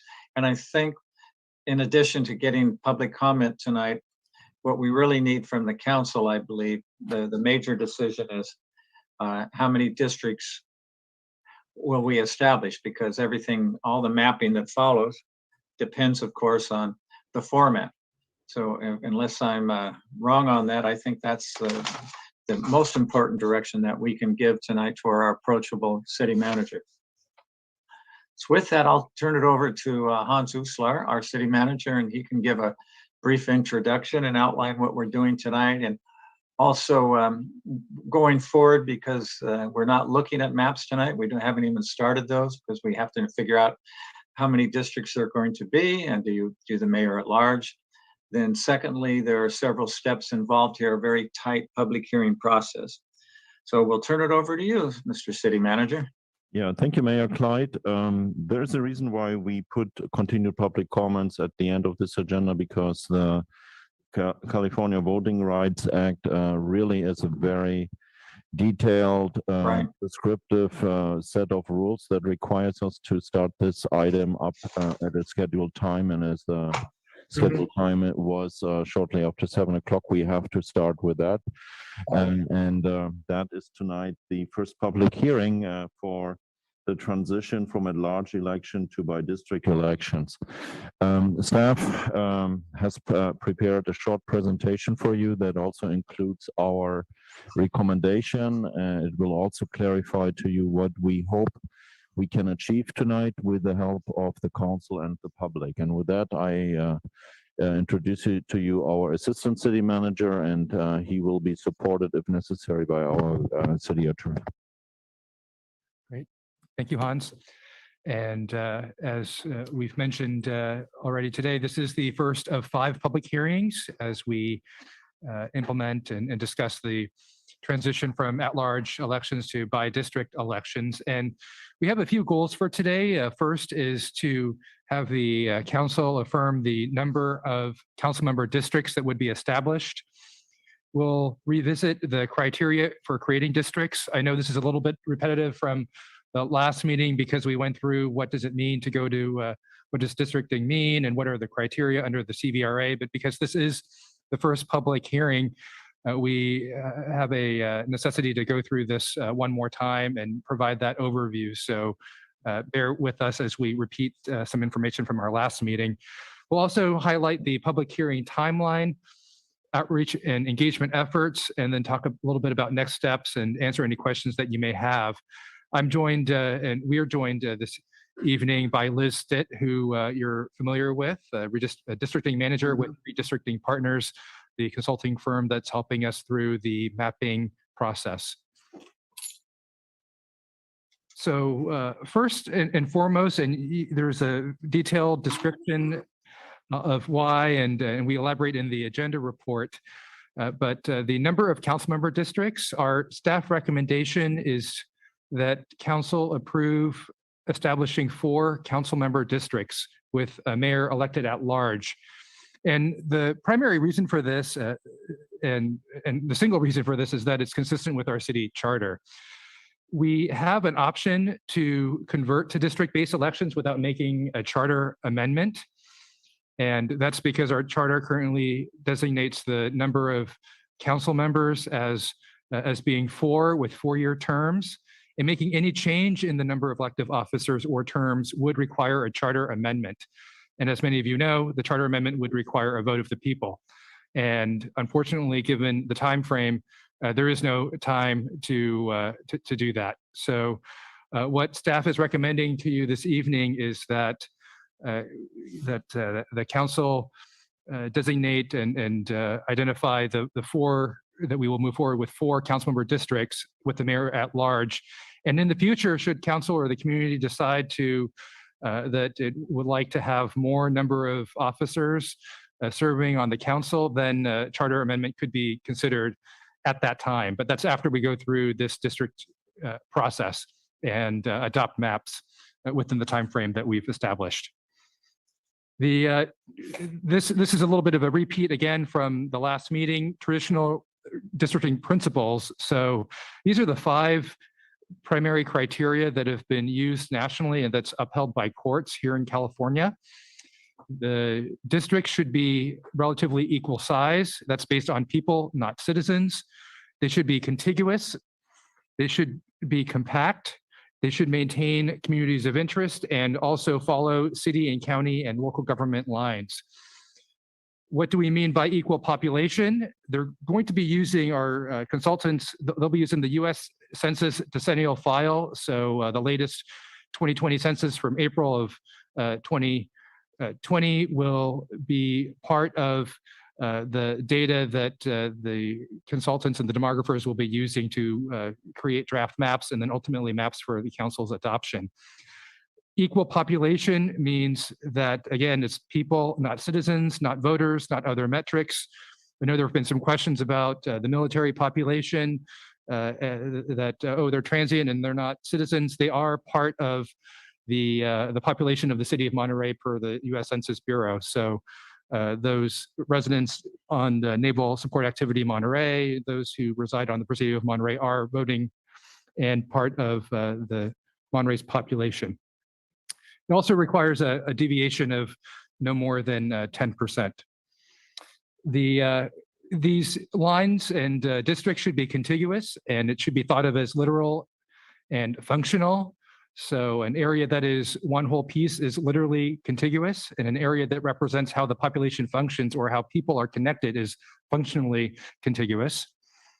In terms of compactness, there's a measure that of how districts are compact, and it does get fairly complicated, but it's based on a ratio of the circumference of a district and the area of a district. So there's a formula to actually measure compactness, and it's done by measuring the number of distinct straight lines and the number of kinks and bends. So what's very important is to identify and gather feedback from the community on what are the communities of interest within the city, and that refers to the various factors that might include neighborhoods, and it's quite subjective, but the goal here is for communities of interest to be open-ended and as inclusive as possible. Some of the examples of the Voting Rights Act communities are based on race, include Hispanic origin, so that includes the Latinx and Hispanic populations, or ethnicities such as Asian or Black or African American. Now, race can be a factor in terms of community of interest, but it cannot be the predominant factor in drawing district boundaries. So that's important to keep in mind as we gather feedback on what communities of interest mean. Some other examples include neighborhoods. As we all know, there are distinct neighborhoods within the city. People living near an industry. Here's listed farming, higher education, manufacturing, and in our case, military could be one. Senior citizens, students, downtown urban, homeowners or renters, these are all communities of interest. And over the next several weeks, we'll be gathering feedback from the community on and ask them to submit what is called a communities of interest form or a COI form to gather their feedback. Three critical questions in what and how we define your community, and we're going to be asking, does the community have a shared culture or characteristics or a bond? Is the community geographic in nature? Is it able to be mapped? What is the community's relationship with the jurisdiction being districted? And how is it affected by the policy decisions made by the elected officials? And then other principles that help prevent a district from becoming a gerrymander. Starting in 2020, cities and counties that are doing redistricting have additional criteria that they must follow under the California Fair Maps Act. So this is a fairly new legislation, and it also states that there needs to be process and transparency when redistricting is conducted, or when, in our case, districting is conducted. Not using an incumbent or a candidate's residence as a community of interest, and then also not drawing districts to advantage a political party. So how are we engaging the public? We've done quite an extensive effort so far to ensure that the public has an opportunity to give feedback. We've launched a portal or a website on our portal, Have Your Say Monterey at haveyoursaymonterey.org/districting. Residents can, and starting, right now, we already actually have some residents who've submitted draft maps. They can do so using a mapping toolkit. Some folks have done it already on their own, but we'll have a mapping toolkit available for folks starting on Thursday. There will be a public hearing, or there are 5 public hearings, and information, as you can see in your agenda packet, is available not only in English, but also in Spanish. Here's a list of a few of the other efforts that we've launched. We have looked into, one of our council members, I believe Councilmember Hoffa asked, is there an online citizen mapping tool available? And unfortunately, there's so many public agencies currently subscribing to citizen mapping tools that there aren't enough programmers to actually implement or have the city of Monterey as a client. So what we'll do is we'll actually have those paper maps available for folks and other tools, but not ones where districts can be drawn using fancy online tools. We will and continue to use social media, email blasts with our thousands of subscribers. Hans provides updates during the mornings with the manager on YouTube Live. We've got media outreach, press releases.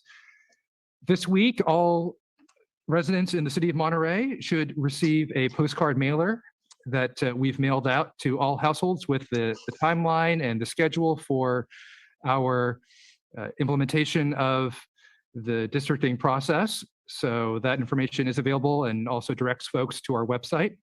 Starting Thursday, we're also going to be installing what we call a map making station at the Monterey Public Library. So in partnership with our fine library staff, folks will be able to submit communities of interest forms and then also draw maps at what we're calling is a map making station. Should be interactive, should be fun, and available for the public through the entire public process. And then we also have a neighborhood engagement community meeting on, it's an informational session on how to draw maps. And we have that on Zoom Thursday evening at 6 p.m. and everyone is invited to attend, and we'll be letting folks know how they can provide feedback. And last but not least, we will have print advertisements as well. So here's the Have Your Say Monterey webpage. You can learn more there. We have it on our website homepage as well. These are the postcard mailers going out to 15,000 households with the schedule and information on how to join and participate. This is the backside of that postcard.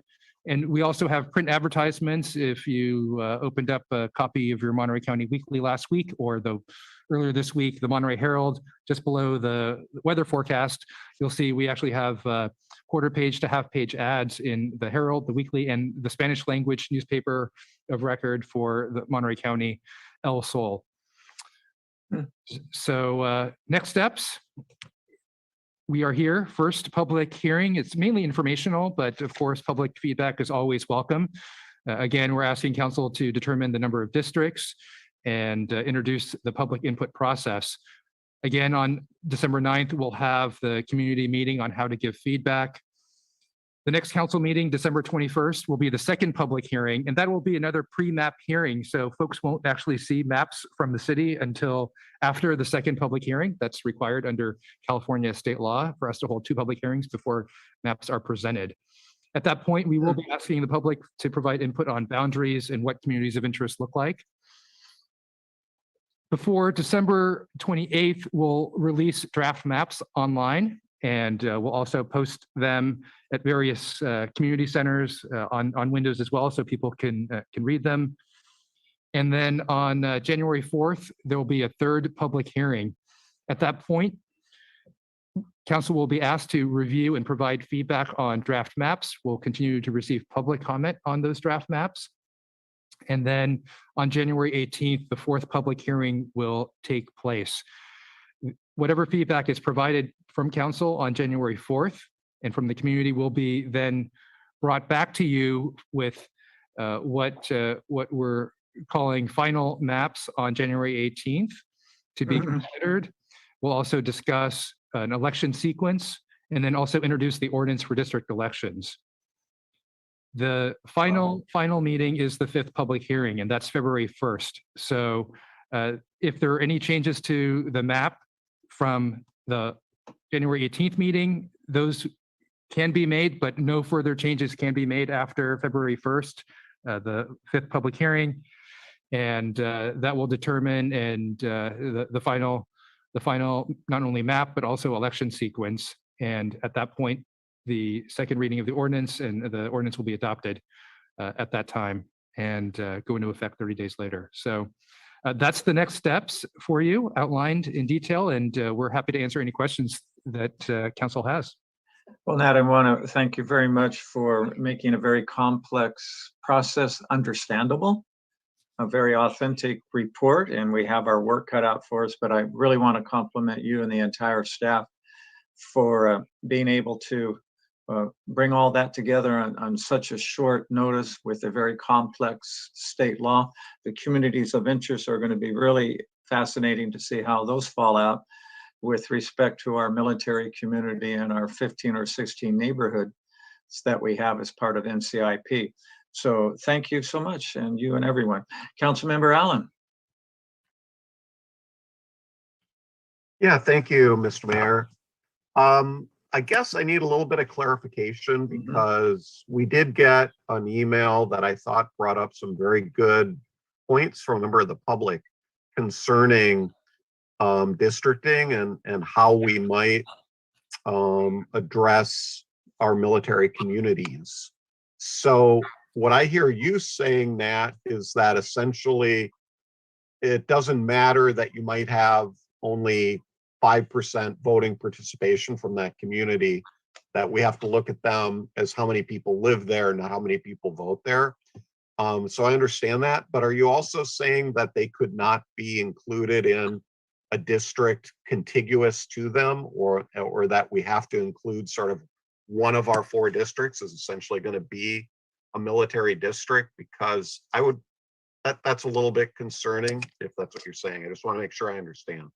A good question. Nat, can you help us with that, please? Absolutely. So that's correct. Very good question. The military population is part of the city's population. So they are, when the maps are drawn, let's say we go to 4 districts, and with the population of just over 30,000 divided by 4, it's roughly 7,500 population per district. So in the military communities will have to be included as part of those populations.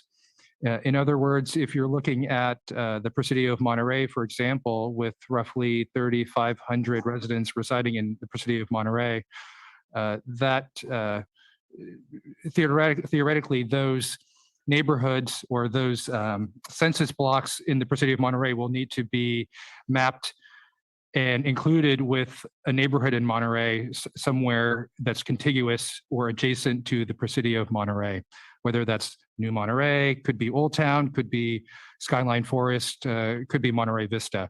So that's, without going into detail with mapping, because we can't be drawing maps, that provides you a little bit of an idea of the fact and how relevant the military populations play into the districts. Okay, that's helpful. So they wouldn't be a single unique district because they don't have enough population to really justify that. But they couldn't be lumped in with some neighborhood that was far away and really not adjacent to them.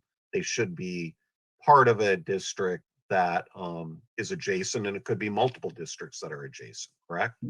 That's correct. Since districts should be compact, that how that's determined we'll leave it up to the demographers, and also for the military communities and all the neighborhoods to provide feedback on what are their communities of interest. So can I add on to that, or at least ask another question, Alan? Is that okay with you? Thank you. Yeah, so Councilmember Dan, go ahead. This is an interesting discussion. It is. It is. And I share the same concern that Alan has, except maybe with a different twist. The whole idea behind this subject of going to districts is so that our population in the city of Monterey has a right to choose who they want as their elected officials. And I agree with that fully. However, there are some military personnel that are not registered in the city of Monterey. They're registered in other areas because they're only here for a year. And for me, it seems to me like they're getting a choice in 2 places. They're getting a choice of where they're registered, and they're also getting a choice here in the city of Monterey. So, and I know it doesn't make sense, and I get that, but there isn't anything in the California Voting Act that sees that as in a military base, that a lot of the people that live here are not registered in the city of Monterey. I'm just curious about. Yeah, it's again, it's based completely on population and not not voter. voting. Well, I get that. That's I'm just, part of it's probably more of an opinion than anything else, but it It's a doesn't, rhetorical doesn't question. make sense to me. That's all. Yes. Anyone else any of our council members in the chambers? Yes, Clyde. All right, Councilmember Ed. Nat, in the research you've done, has there been any linkage in districts with, one of the criteria for the communities of interest was industry or activities, okay? So has there been any conversations about the recreation, the parks, the activities of where folks are moving, folks are spending their quality of life time around recreation, as opposed to the other criteria that's cited in here as an example of industry? So is there any criteria that would include those activities of the residents within the district that might be in the recreation pursuit? I think those are very valid points and great suggestions, because those are indeed communities of interest, are the community centers or places of worship, other locations that and community places that our residents frequent. And those are factors that all fall into the communities of interest category and part of what should be considered, what council should consider. Okay. All right, I'll leave it there for now. Councilmember Tyler, questions right now? Does it make can the zoning type be considered, whether it's like R1, R3, R2, when we're identifying it, right? Because I'm assuming that R3 would have a lot more apartment complexes as an example. So I think there's a little bit of a nexus there, and I'm just wondering if we could use that in the consideration. That can certainly be a factor. It's communities of interest are pretty loosely defined, and as we stated earlier, the one of the criteria that our consultants suggest is homeowners or renters, and if you look at zoning and multifamily housing versus single family, it could be a consideration as well. But and as we know, we do have dispersed throughout the city multifamily housing and different communities, but clumping the communities of interest together is certainly a factor. So I do have another question, Mayor. Yes, please, Councilmember Dan. So obviously this is data driven, and obviously the numbers are going to show based on population where those lines are drawn. I'm just curious about the term relatively equal sizes. What does it mean by relatively? And I mean, are we talking about, well, 100 here, 100 there? I mean, I'm used to data being this many, this percentage, that percentage. So I'm not quite sure what that word means. Yeah, that's the 10% deviation that we were discussing. So I'll ask maybe ask Liz Stitt from Registering Partners to clarify what we mean, what's meant by the 10% deviation. In the case that each district is approximately 7,500 population, then they can't deviate either less or above 750 is my understanding, but Liz can perhaps provide some further insight on that as she's familiar with this mapping process. Yes. Welcome back, Liz, to our meeting. Glad you're here to help us through this. Thank you. I'm glad to be back, and thank you for having me. So deviation, that is completely right. The max amount any city or county can have for deviation is 10%. And the way that we calculate that is the percentage, the district with the highest percentage away from the ideal population. And then we add that to the district with the lowest percentage away from the deviation, absolute value. And combined, that has to be less than 10%. We say relative because there are other agencies that require a more strict deviation. So Assembly and Senate seats, I believe they need to be less than 5% deviation. And then congressional seats can only be a difference of one person. So there are different levels. Cities and counties have a little bit more leeway, and that's actually a good thing in my eyes. It allows us to look at the communities of interest and not be forced to cut through neighborhoods, dissect communities of interest. It'll allow us to incorporate as many communities of interest and not have to split their voices. And based on my very quick math, and I'm not a math major, so don't quote me on it, it's roughly 6,800 to 8,310 is the target for each district in the city of Monterey based on a 4-district model. So no fewer than 6,800 residents, between 6,800 to no more than 8,310 residents per district. All right. Any more questions before we go to the public? All right, then, Nat, do we have people in the chambers who'd like to speak to us tonight? We do not, Mr. Mayor.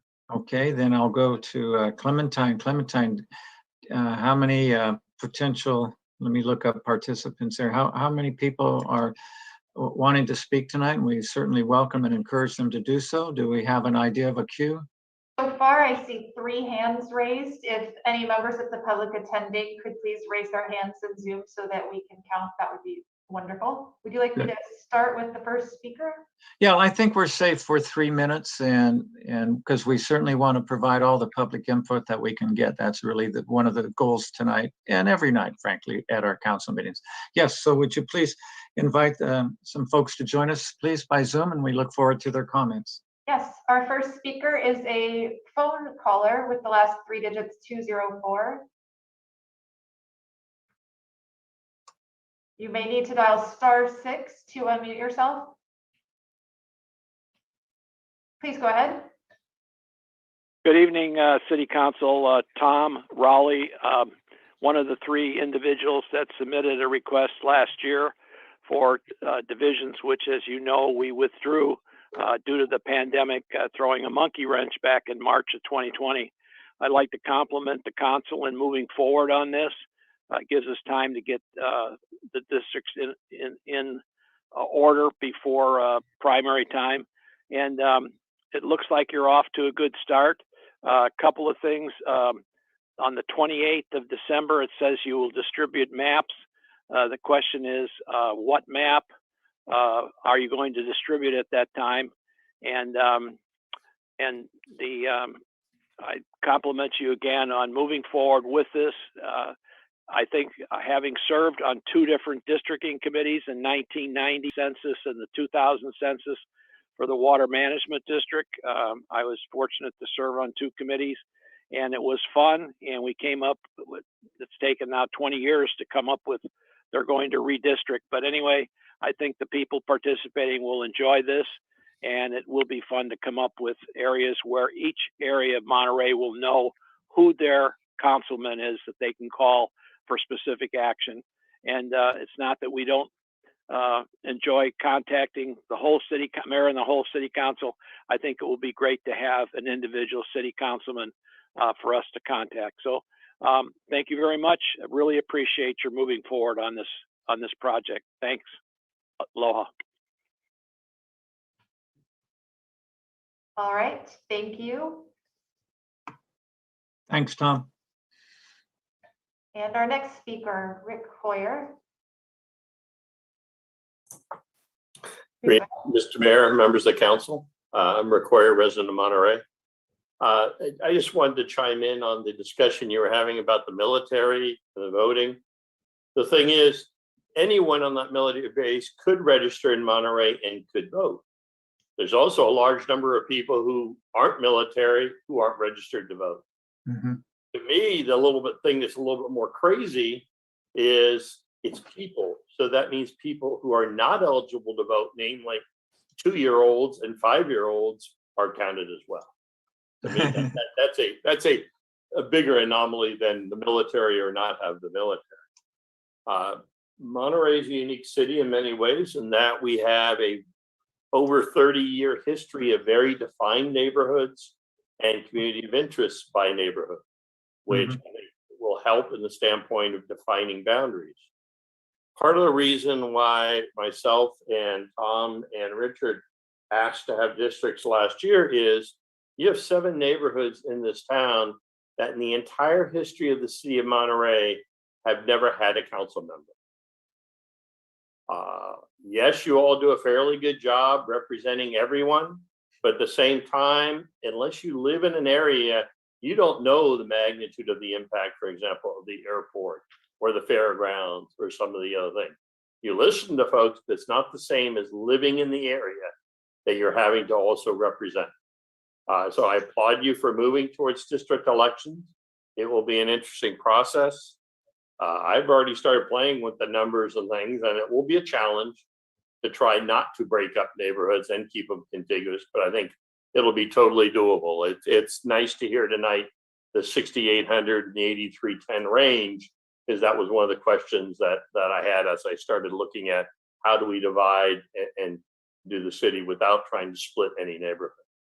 So thank you very much for moving down this path. We look forward to, or I look forward to very active participation in it.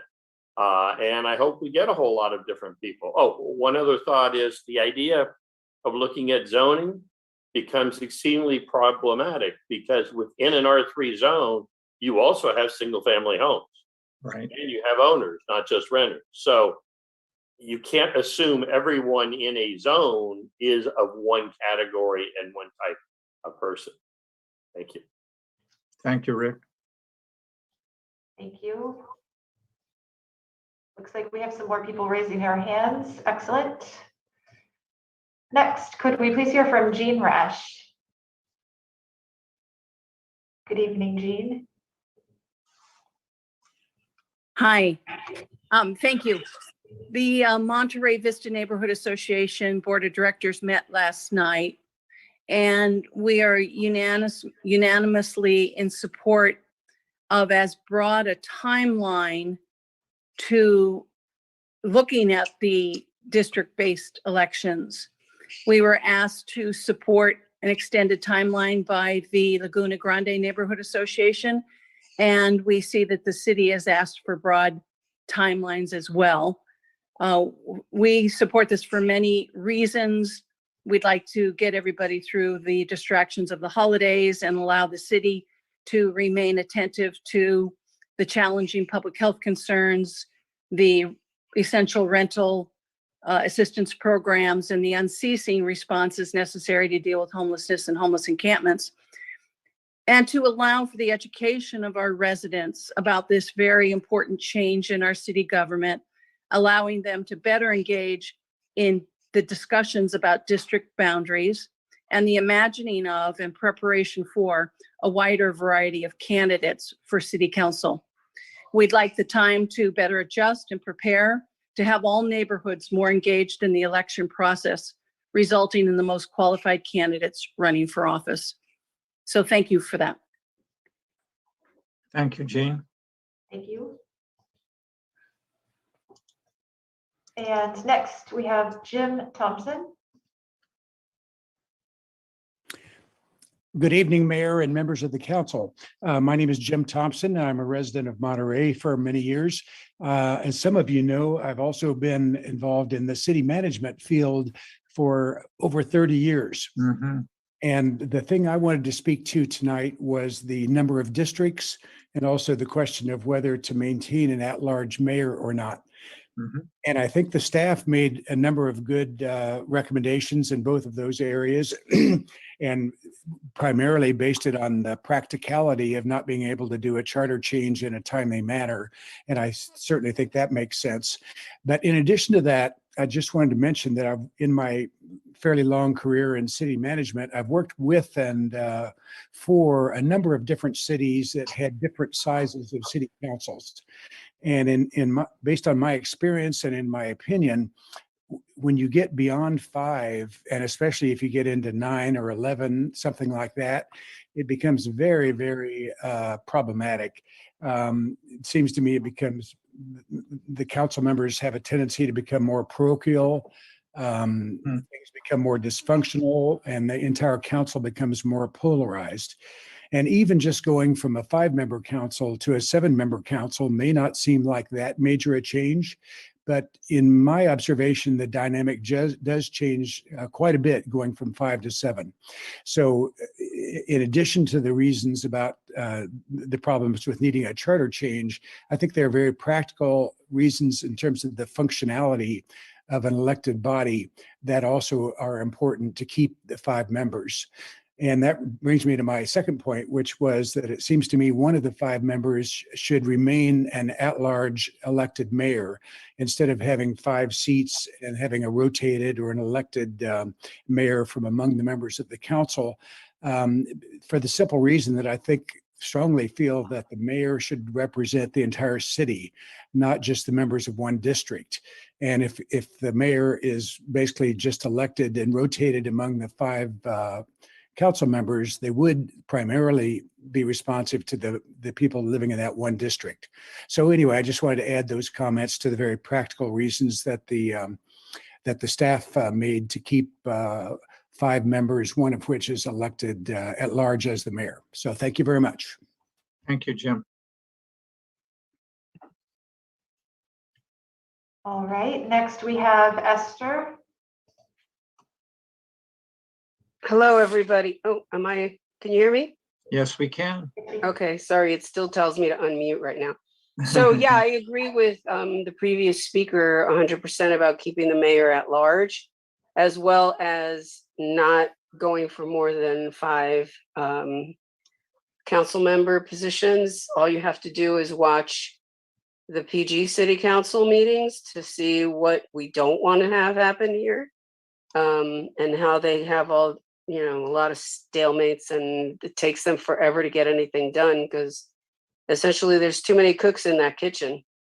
I also am hoping that by having districts, it doesn't put neighborhoods in competition with each other, similar to the previous process that we had with NIP, which is now NCIP, and part of it was because of those reasons that the neighborhoods were not being equally considered. So I just wanted to bring that up because I think it's a significant factor in what's going to change in the city in general. I mean, our city has typically been one of everybody's more concerned with what's good for the whole city.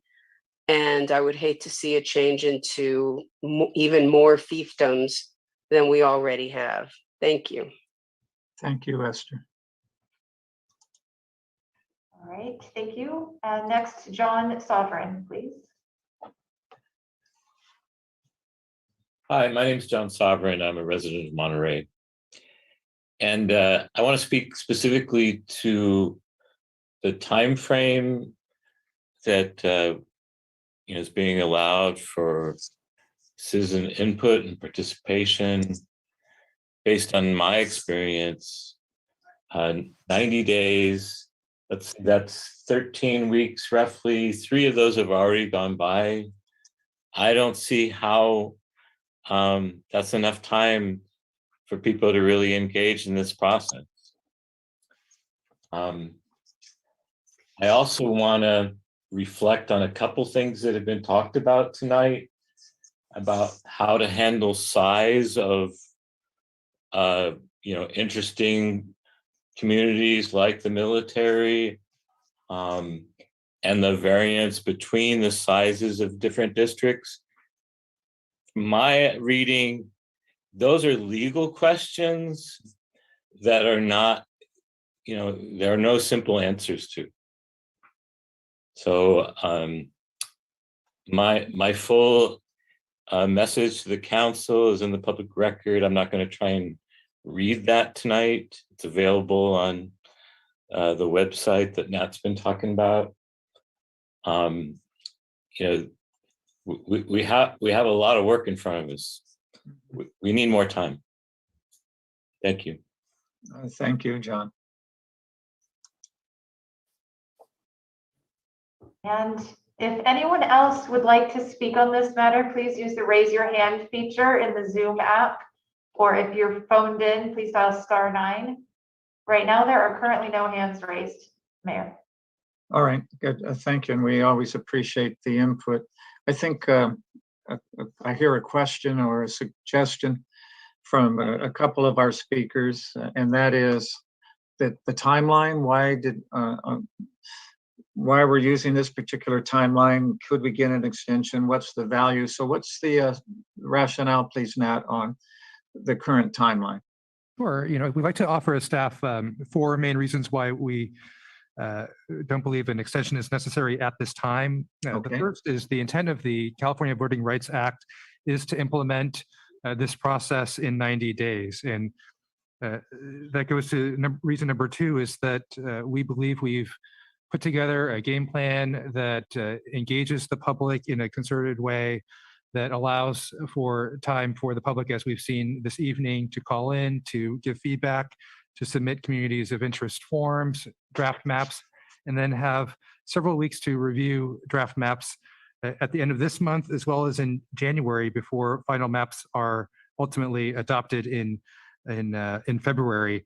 The third issue is that we have a number of other priorities to address. Earlier today, Council adopted its vision, mission, and value drivers. And we shared that staff would like to come back to Council in January with the city staff work plan. And as you all saw when we talked about this earlier in the year, we have well over 80 items on that work plan. So the longer we extend this process, we believe it will just delay some of the other priorities that are on the council's list. And last but not least, if we do find later through the mapping process in January, let's say, that more time is needed, we can always ask for an extension at that time as well. So if at the end of the day, we share the first draft maps and we hear feedback that we need more time, and LULAC has offered, and we get that in writing through a specific process, we have that option. So for those reasons, staff has not asked for an extension. Okay, let's, if I can focus on your last reason number 4, in that if we'd have the ability to extend this as going forward as we see the need. So I hope Jean and John understand that. Then secondly, it would really depend on LULAC, which was the filer in this case. And LULAC has indicated that they would allow for an extension. Are they the only ones who have that authority for the extension? That's correct. Okay, good. All right, Councilmember Allen. So Yeah, I wanted to really clarify. I'm sorry, that. Alan, I want to close the public hearing part of this discussion and bring it back to the council. Okay, go ahead, please. Yeah, I just wanted to clarify. So I guess regarding the 4th point, has LULAC indicated that they are open to extending it if we need extra time? Because my understanding was they basically said no, or deal with the 90 days. Could you clarify what their position is? Salinas LULAC. Yeah, Salinas LULAC indicated that they would be willing to consider a request for a 90-day extension in case we will need it. That means that they haven't rejected it, and there's a great chance that they would approve it if we ask them for an extension. They weren't willing to put that in writing, which is why at this point we really can't count on that. Is that accurate? That's correct. Yeah. Yeah, we would need it in writing for sure. Okay, we're back to the council. Let me ask Nat and Hans, our very able staff.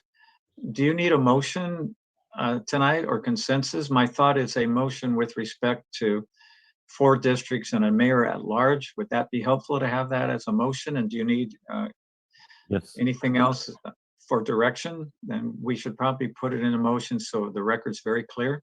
So Yes, what would be helpful?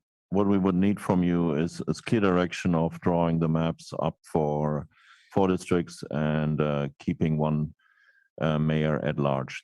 These are the items we need tonight from you. Okay, well, I'll, just to get the discussion started, I'll make such said motion and to establish 4 districts at large for council and the, excuse me, 4 districts for the council and mayor at large. Second. So we have a motion and a second. Discussion under the motion, please. So I'll just chime in with, to start it off. I've heard from many of the callers. I've gotten some contact from folks since this process started. And, weighing both, going larger or staying with 5 became very apparent to me that the overriding purpose I would be looking at is the model of governance and what works and how do we continue with the marvelous city that we've got with a $160+ million budget with 400 employees and parks and lots of miles of roads and a hospitality community and 30,000 people who live here. So I keep going back to the point of there's nothing I can see that fuels the necessity of a change beyond the 4 council and a 1 at-large mayor, so a council of 5. There's nothing that rises to the level to compete with the consistency that I only know the last 7 years of being on this council. And I know the challenges, but working with 5, it seems like it works so well. So why go in any other direction? And there's been no evidence that's come my way that can sway me off of that.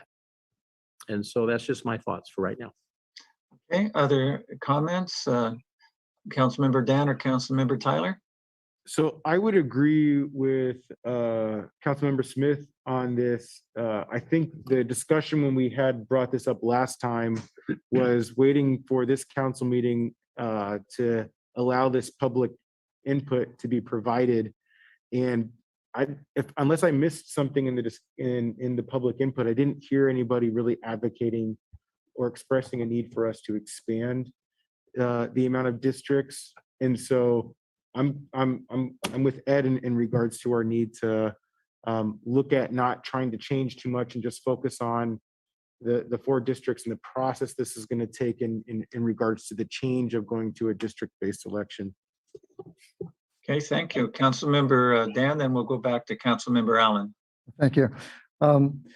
I think the last time we spoke, I was thinking about enlarging or making the districts either a 6-1 or 6 districts. But, as I went home and started to think about it, my main concern about going to districting is the city not being unified. And it really doesn't make sense to myself that if you want to keep the city unified, that you would split the city up even more by the way of districts. So after thinking about it, I think I'm back to my original thought of 4-1 only because I want to make sure that we remain all focused on the city as a large.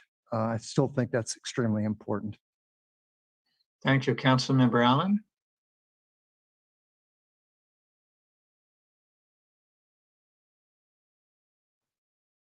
Yeah, thank you. Good. So I'm going to support the motion. I will just note, and I think our friends and residents who brought this to us, I think last year, who were hoping that this would lead to sort of greater neighborhood representation. It's, if we're going to have 4 districts, and I think we have 16 neighborhoods, it may not lead to the result they were hoping for. We're going to have to, by necessity, combine a lot of different neighborhoods. That's just going to be the reality. And so as much as we're going to try to create districts that represent communities of interest, when you only have 4 districts, you got 30,000 people and you got 16 neighborhoods, and you have 2 military installations kind of in the middle of it all, it's going to be really complicated, and it may not lead to the kind of neighborhood representation some people were hoping for. So I'm going to support the motion, but I think people just need to be aware you're not necessarily going to have a local neighborhood council member. It just isn't going to be that way with only 4 council members. Thank you for that observation. Before I call for roll call, I was going to ask Nat or Liz, or maybe Liz, if I think she's still with us. There you are. I'm just wondering, is our little city, in your experience, more complicated than others? When you think about, we have a major defense installation which separates New Monterey and Old Town, and then also it's contiguous to Skyline and Monte Vista neighborhoods, New Monterey and Old Town. And then you have the Navy Postgraduate School and La Mesa Village. So we have large parks as well. You've got Laguna Grande. Well, we're on the edge of Laguna Grande. That doesn't split our city at all. But Lake El Estero, obviously, and that whole park. So we do have almost pockets of population outside of the core city. Are we that unusual or not? I wouldn't say you're that unusual. Every city obviously is unique and has their own characteristic. And for Monterey, you know, there is a military presence. In other places, I know Davis is one of our clients, and they have a huge student population. Yes. And it's sort of the same issue there. Are they registered to vote there? Does it matter? Especially when you're looking at a population of like around 50% of the population. So every city is unique. But this is why it's so important for the city to go into neighborhoods, into areas to get an idea of what their communities are like, so we don't overlook anyone. But I think there's a lot to be optimistic about this process. So hopefully we'll be able to get through this. Okay. Good. We'll hold you to your optimism. Thank you for that. I was just wondering, because we are pretty unique in as I outlined, especially for such a small geography. Well, in fact, our boundary has a sliver that goes out to Ryan Ranch on Highway 68. Although Ryan Ranch obviously doesn't have inhabitants. And then it takes in Garden Road and part of the airport. And so then you have the neighborhood, Aguajito Oaks and Deer Flats and Fish Flats, which are kind of on a periphery as well. Very important, don't get me wrong, but it's just kind of struck me as really unique, but I'm glad you're optimistic and we'll figure out something. Right. Unless there are any more comments? Yeah, one quick comment that I was spurred by one of the comments that Liz made. We may not be special, but according to our vision statement, Monterey is a beautiful, special place to live, work, and visit. So that's official. We acted on that tonight. Many years ago, my mother-in-law, and I'm going to give her credit to this quote, who worked at the Navy Postgraduate School, when challenges came up, she would always say, "It's a marvelous experience and you'll grow to like it." So as I think you touched on that too, is that, you know, we're going to go through this process together and we'll figure it out. But for me, I second the motion because I'm looking for the stability of the governance of the city of Monterey that continues to focus on the community and the people that live, work, and come and play here, because we do have something special here. Okay, Councilmember Allen? Yeah, so regarding the maps that are going to be shared with the public, I heard Matt's comment earlier that unfortunately we can't provide maps online that people could draw. Right. I just was wondering if the physical maps will have anything on them other than geography, because that's really not enough for people to make very useful, helpful, or informed suggestions to us. At a minimum, I think it needs to show the outline of either the precincts or our 16 neighborhoods and sort of the population within each one of them. Because otherwise, and then it should also indicate sort of at the top that population range, because otherwise we're just going to get maps back that we'll end up ignoring, because quite frankly, they won't be functional because they won't be informed about the population numbers. So I think the physical maps that are shared with the public that they're going to be drawing these lines on need to show populations. Thanks.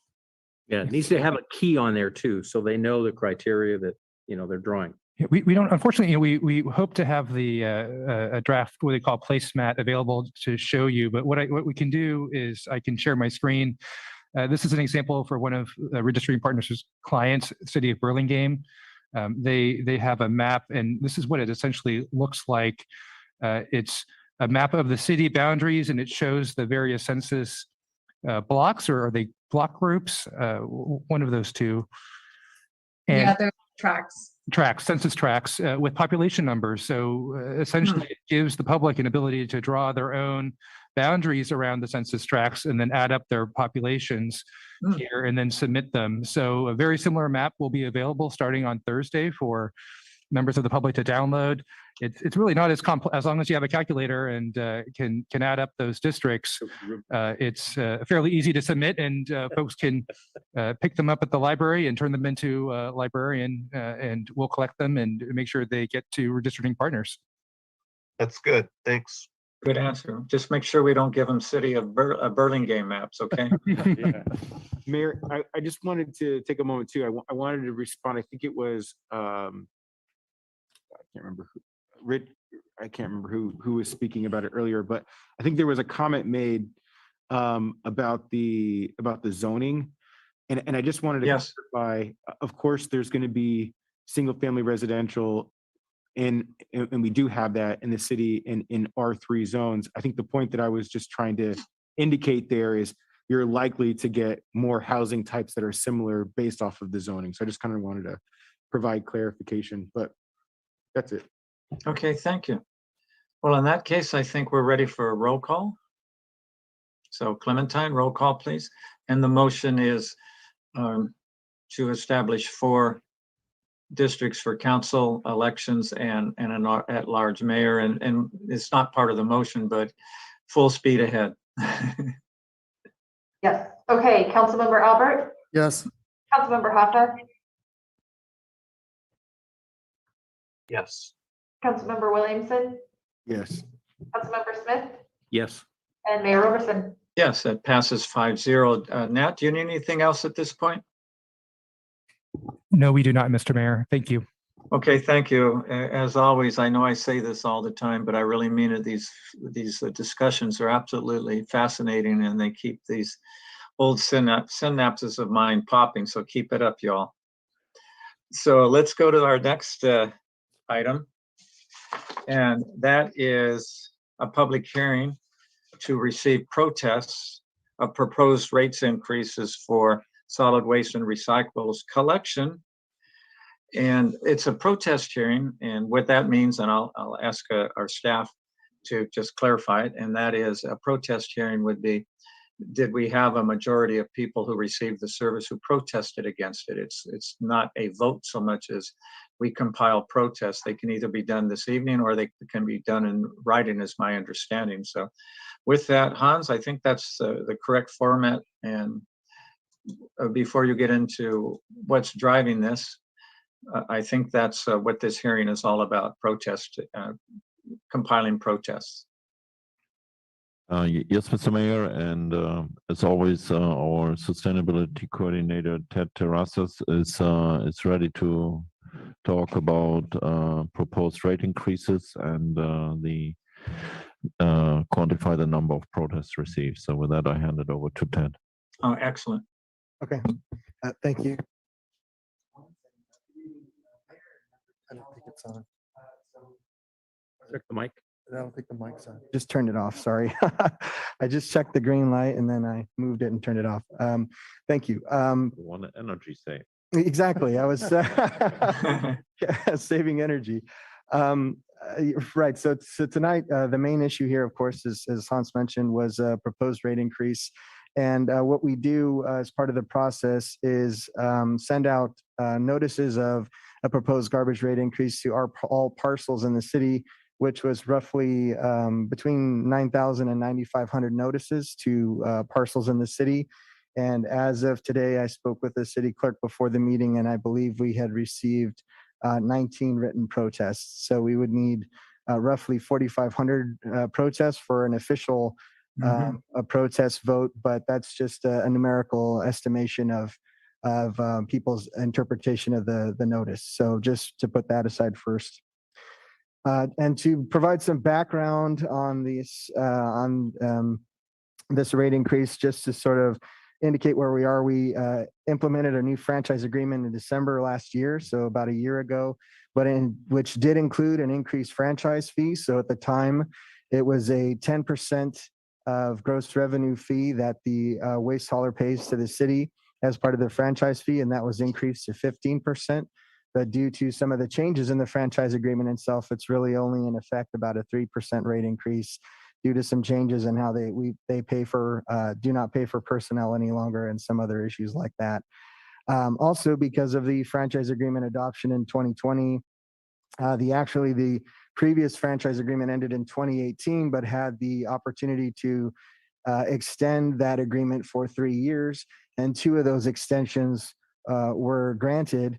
And in doing that, providing us a little more time to estimate the new franchise agreement, it did slow down some of the potential capital investments and vehicle replacements and that sort of thing for the hauler. So when we finally did get around to the new franchise fee, it did kind of stack up a little bit of some of the vehicle replacements they were needed to do for air emission standards and that sort of thing.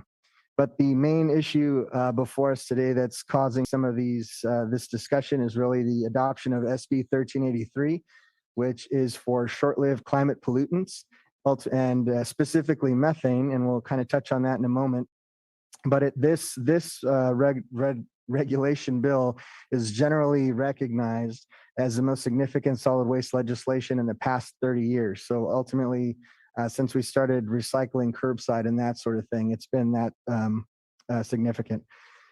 And just to give an idea of where we're at with the proposal, just looking across some common services, when we look at common residential, for folks, we're currently at about $21.85, and the proposed would be about $25.56, so $3.71 a month increase.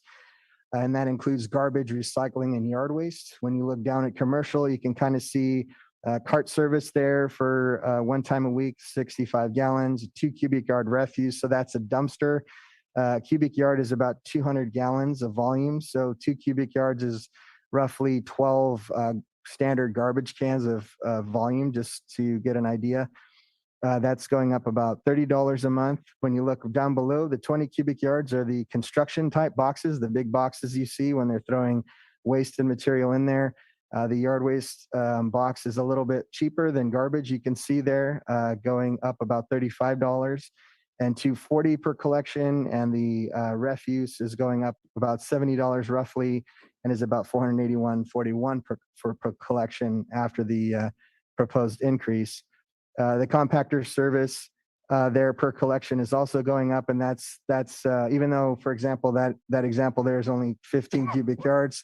Again, the whole point is that you're compacting the waste, so you are getting more volume disposed of in something like that. So 1383, just very quickly. Ted, will you stop for a moment? Yes, sir.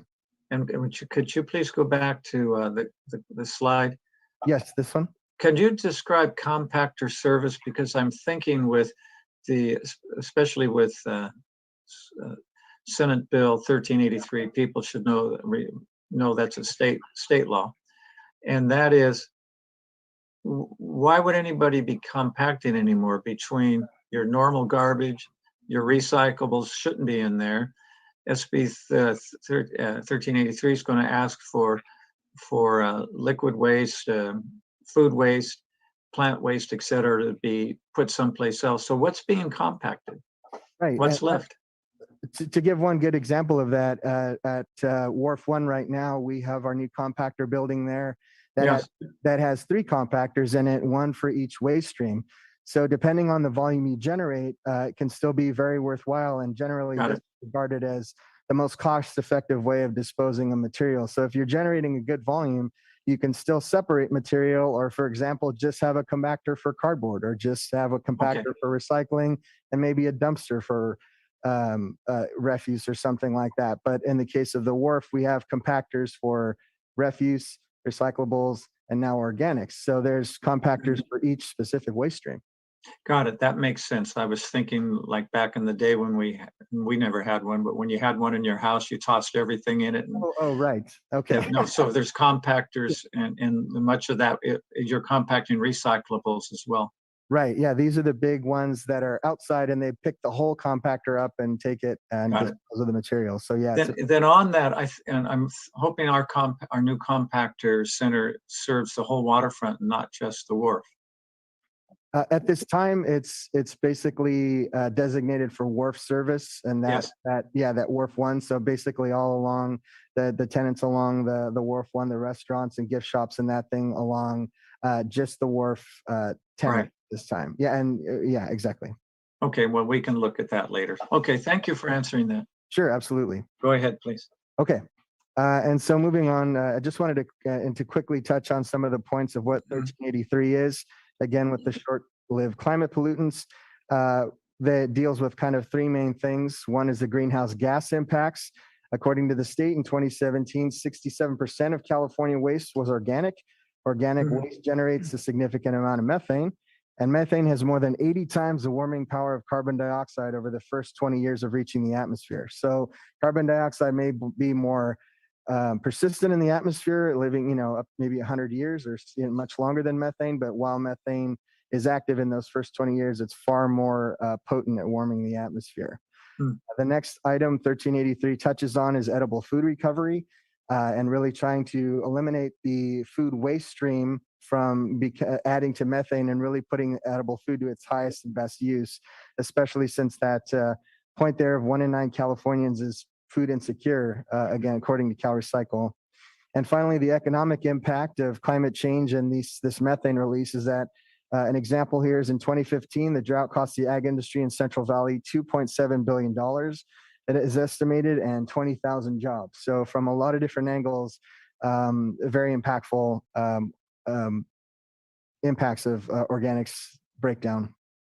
So because of those levels of impacts, the states has gotten some very specific mandates that it's put on cities, waste haulers, and landfills. I think looking at most of this, seems that cities and jurisdictions are kind of getting the brunt of most of this. But just to touch really quickly on some of these, collection and processing will be changing. Residents can combine yard waste and food waste now. They couldn't do that before. Generally because it creates an inferior product. When you mix yard and food waste, a lot of our growers in the valley just want yard or clean waste. They don't want mixed waste. And you have to send it to vineyards and special kinds of final destinations. The monitoring and enforcement will change in the fact that every collection route in the city must be inspected for contamination annually. So that literally bin lid flipping to have a look and create reports for what's in there. Product procurement. So the city must purchase compost or renewable fuel, and it's based on population. So for us, with the state's calculator, we're looking at about 1,300 tons of compost a year. So it's a pretty good amount of compost, especially when we generate a lot of our own material here in the city and aren't really purchasing much from the outside, but we'll be figuring out ways to deal with that.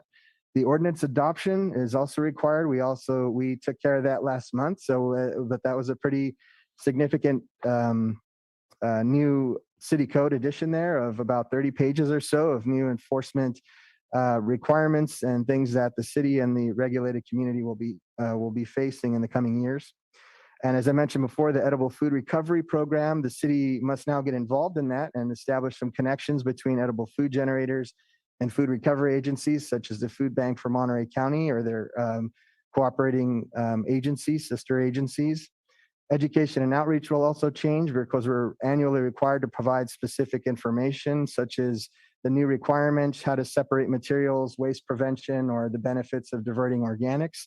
And then finally, record keeping, that the city must maintain and implement a record of all these new changes and have it in a way that's easily presentable to the state within 10 days should they start requesting some of this information, in addition to the annual reporting we always do. So a pretty complicated process. So kind of the last point I wanted to touch on was, especially anytime you consider a rate comparison, you want to look at what your neighbors and friends and neighbors are doing, and how we're all handling sort of this waste stream and these requirements together. How we're sort of stacking up. So when you look at standard residential service, for example, our monthly rate right now, that green bar is where we're at. We're about third out of 8 cities, and with the factoring in the proposed rate increase would be fourth out of the 8 peninsula cities. So there's just an example of the monthly costs on the peninsula. When we look at some of the commercial costs, if we look at a 2 cubic yard dumpster of refuse, in addition to one for recycling with once per week collection, right now we're the second lowest on the peninsula, and would remain the second lowest, but a little bit increase a little bit if the changes were to take effect. And finally, looking at, again, the large 20 cubic yard box of refuse, the big construction box with 4 tons of material. Right now, the city of Monterey has currently the lowest rates for that, and would continue to have the lowest rates for that, even with the proposed increase. So just wanted to leave it now for questions and comments, and wanted to note that we do have Tom Parola from Monterey City Disposal, the general manager, here, if you have any questions for him directly. And also, I believe on the call, we should have Tim Flanagan, the general manager from the Monterey Regional Waste Management District, if you had any direct questions for him as well. Good. Well, thank you, Ted. It looks to me, Ted, like you've got a job for life. That's for sure. For all the things that the state is requiring. And thank you for explaining the rationale for this. And I think it always helps people to understand how Monterey ranks with other cities. And not only I think that we're competitive, we're actually the best in competition. We also have the best service anywhere on the peninsula. And so we're really grateful for Monterey Disposal Company. Questions before we go to the public? Any questions from the council? I have one question, Mayor. Okay, Councilmember Dan, then Councilmember Allen in a moment. I know that SB 1383 is going to be a burden on, even though it's a good thing, but it's going to be a burden on all the cities on the peninsula. And I heard a rumor, only a rumor, that some haulers, at least hauler companies, are going to supply additional equipment or bins for the organic waste for their residents. I'm wondering if Monterey Disposal is going to also do that, if it's true that they're actually going to provide it. Yes, it is true. We did. What we've been doing too, just to add really quickly, is we've been working through the Monterey Regional Waste Management District. We have a technical advisory committee where we have representatives from all the member agencies. We've been working together for a little over a year on some of these challenges. And that was one of the items that came forward as an item of interest that we thought we should use to support the community, but also the fact of potentially considering sharing some costs and coming together on ways to increase efficiency, so that since we're all doing the same thing, we're all relatively small communities, perhaps there's a way to support each other, work on these things together and kind of share these costs. But yes, we did look at buying the kitchen bins, basically kind of the smaller 2-gallon bins that folks can put organic waste in before they take it outside. And even though that's a small cost, that's an example of what SB 1383, small as it is, which require a lot of different regulations, obviously, is the reason why this fee needs to increase, is because of things like that. Right. I would assume. Okay, Councilmember Allen, you had a question? Yeah, kind of along the same lines as Dan. So although we're considering the rate increase, my major concern has to do with the way in which people will dispose of this waste and how we will facilitate that. So you mentioned that we're expecting bins will be provided. Will there be a separate bin for this new type of waste that will be raccoon and kind of critter proof, because we have a big issue with those kind of animals here? And will there be separate kinds of bins for commercial or multifamily housing, or how do we anticipate that's going to be happening? Because it's not far away. Thank you. Sure. And kind of just another thing, a good thing to mention is, as of right now, for about 10 years, we've already had a food waste diversion program for commercial customers. So a lot of this is not going to be something new. We're not throwing away anything new. We're not all of a sudden throwing away food waste where we were not before. We are just separating it into a new bin. And just to clarify, the indoor bins that we were offering are going to be available on request only, since we don't want to hand out bins for people that don't want them or don't want to do it that way, or we want to kind of keep them for people that actually want them. And when they take them outdoors, they'll be the same carts we're always using. So for residents right now, they'll be able to add their food waste to their yard waste containers, and we'll be able to handle that mixed waste at the marina landfill. But ultimately, the existing carts with the lids the way they are going to continue to service the community for all of these needs with SB 1383. Eventually, we're going to have to make sure they all match cart colors with the entire state of California, and have markings on top that indicate what goes in there. But again, animals are always going to want to get into garbage, whether it's the food waste is placed with the garbage or out by itself. So, proper management is going to be pretty much very similar after this is implemented versus before. And for example, and then with commercial customers, they may have more material, and they may be separating out food entirely, for example, because there may be a lot of sites in the city where they don't have a lot of yard waste. Maybe they only have food waste. They're a restaurant. There's no ag material or yard material, so there'll just be predominantly food waste, versus a home where maybe you'll have more yard waste and a little bit of food waste. So, but still, based on the equipment we have now, we should be able to handle those issues.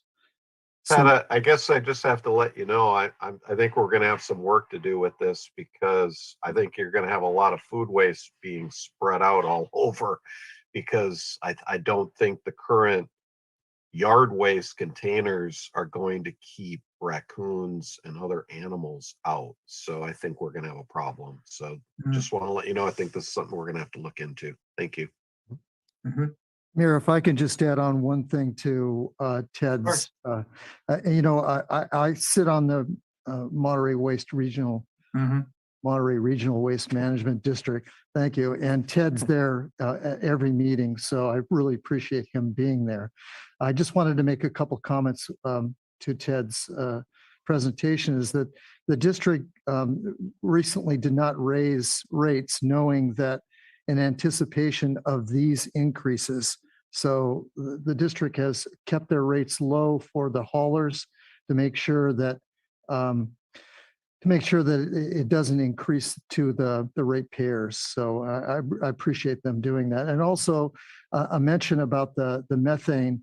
Our district is at the tops when it has to do with containing the methane on our site and reusing it in all different ways. And mostly it's with vehicles, and also Monterey One uses our methane to run their operations. So it's one of the top in the country.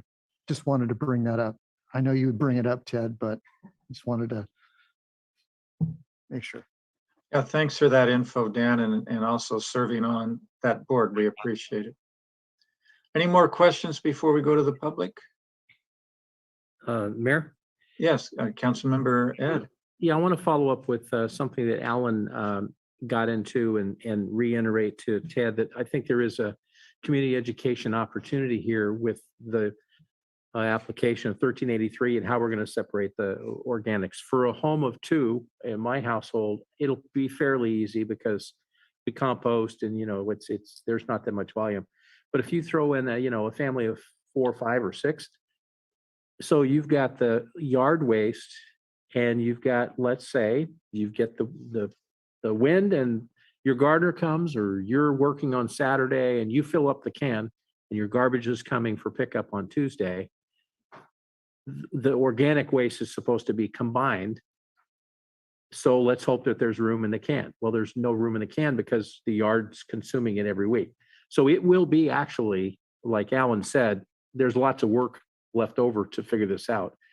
And on the other hand, there are some households that have a half a can of green, or maybe a can that's every other week, and that's going to work fine. So I think it's a case of one size will not fit all. There's going to have to be some household can that you take it out when you can and mixed in with the yard refuge at the time that it's going to work. And then, of course, the age-old problem of when the can is getting picked up automatically from the extended arm from the garbage truck that comes to the curb. Now you've got stuff that's not just, pine leaves and the yard debris. Now you've got the wet that may be just added on the top. So it's going to be a challenge. And I think there's a lot of opportunity for some education to go with this. And Tim, I know, is here, so maybe we'll hear from Tim as well. So, I think it's getting close to his end of his tenure. So we do want to hear from Tim. All right, we'll do that in a moment. Then a question I have is one, a lot of people probably put their food waste in the garbage disposal. Right, Ted? Yeah, that's also, that is now, I think that we are looking to kind of try to discourage folks from that. I think in terms of the waste processing and in terms of what they're doing with that system through the liquid waste versus the solid waste, I think the preferable kind of method is through more this capture through the putting it with the yard waste and the solid waste system versus down in kind of a liquid waste and into that system and a garbage disposal to the greatest extent possible. Yes, well, see, under our sink at my house, we have just a bucket with a lid on it. And first of all, we don't have a lot of food waste, but obviously we're not eating banana peels. It doesn't smell, interestingly enough, and we have a compost pile in the back, and so that's very effective. And then there's folks who do have green bins, and so probably this is going to be less onerous. What do you do in a multi-unit apartment complex in Glenwood Circle where individuals don't have green bins? Perhaps there is one for the whole complex if it's landscaped. I would think that would be a larger challenge than for single family dwellers. How are we going to handle that? Where do the folks 200-300 units, where do they put their food waste once they've collected it? Right, they'll have to add an organic separation bin. So if they're not generating yard waste now, or they don't have, and even right now, even if they are generating some yard waste, a lot of times their landscapers are taking it away. So they might not have needed a yard waste bin before, but with this new organics program, they'll need an organics container there to separate out the material in compliance with 1383. But again, it is, and that's why we wanted to offer the program where for those that request it, we have bins for people to store it indoor before they can bring it down to these carts and kind of right size how much food waste you're generating versus garbage versus recyclables. So, I mean, it'll definitely be a challenge, and multifamily is already a challenge anyway, even with recyclables. It's very difficult to kind of wrangle the right size and keep contamination straight and figure out who's doing what. They're very challenging sites. So this kind of continues along with that. And it will be a situation though, where in those cases, we'll have to add another container for them to continue their separation out. Got it. All right, well, let's find out if we have a public protest. This is a protest hearing. So Mayor? as Ted pointed out, I'm sorry. Sorry, if I could just jump in with one question for Ted. Sure.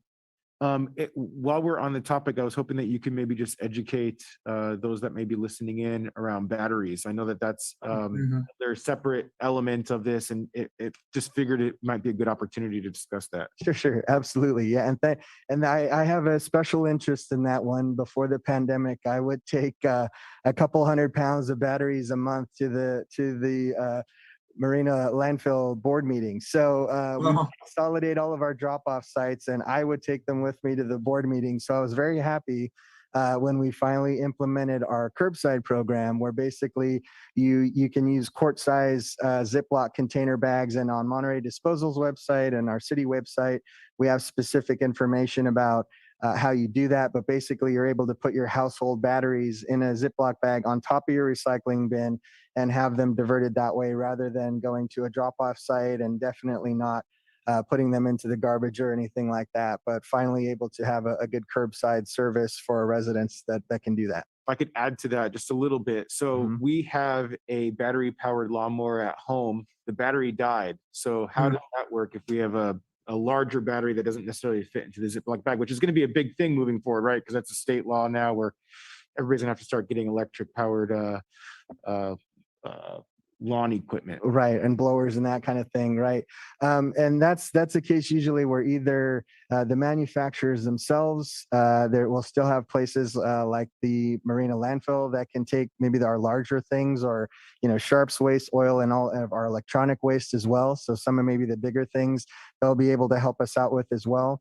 So, and now that when we're looking at that legislation with those small motors, the leaf blowers and all that kind of thing, we are going to have to look at maybe putting more information about those bigger batteries. And I mean, because for example, car batteries, you can take back to a car site, a shop, and they can swap out your battery. You can recycle it there. So sometimes the bigger ones might take an extra step, or maybe you take them with you when you go out to the Last Chance Mercantile or something. But some of the ones that are smaller, you may be able to clear or find out if the curbside system can still take it. Thank you. Mm-hmm. All right, thanks. And we can continue this discussion after public comment. So as Ted pointed out, we have 19 written protests, I believe you said, Ted? Yes, sir, that's correct. And the threshold is 4,500, 4,500? Yeah, numerically, yes. Okay. And so this is an opportunity for anyone who wants to protest this rate increase. This is your opportunity to do so as part of our public hearing. So Clementine, do we have some folks who want to protest the rate increase? So, Mr. Mayor, I understand that an official protest must be done in writing. So if anyone is present who would like to put a protest in writing, I can certainly accept that. I'll come over to the chamber in a moment to make sure we haven't received any last. Okay. Everyone can certainly speak as well, but the official protest is in writing. I didn't know that. Thank you for reminding me. I appreciate it. Okay, so then we'll open up this as a public hearing for general comments. Do we have anyone who'd like to speak to us? And we'll have Mr. Flanagan when we're done at the request of Councilmember Ed to make a long presentation for us. Sorry, Nat, was that any in the chamber? No one in the chambers. Okay, we do have one person on Zoom, so please go ahead. This is a caller with the last 3 digits, 204. Please go ahead. Yeah, good evening again. Tom Raleigh from Fisherman's Flats. I've been fortunate enough to live in the neighborhood since 1981 and was involved when Monterey City Disposal was ahead of the curve on the whole Monterey County with recyclables. And we started with 3 different plastic covered yellow, and they were just really, and they all fell apart and they broke up. Anyway, they were very responsive and came out with revised containers so that such now we have a small trash container, a blue recycling container for recyclables, and 2 large yard waste containers.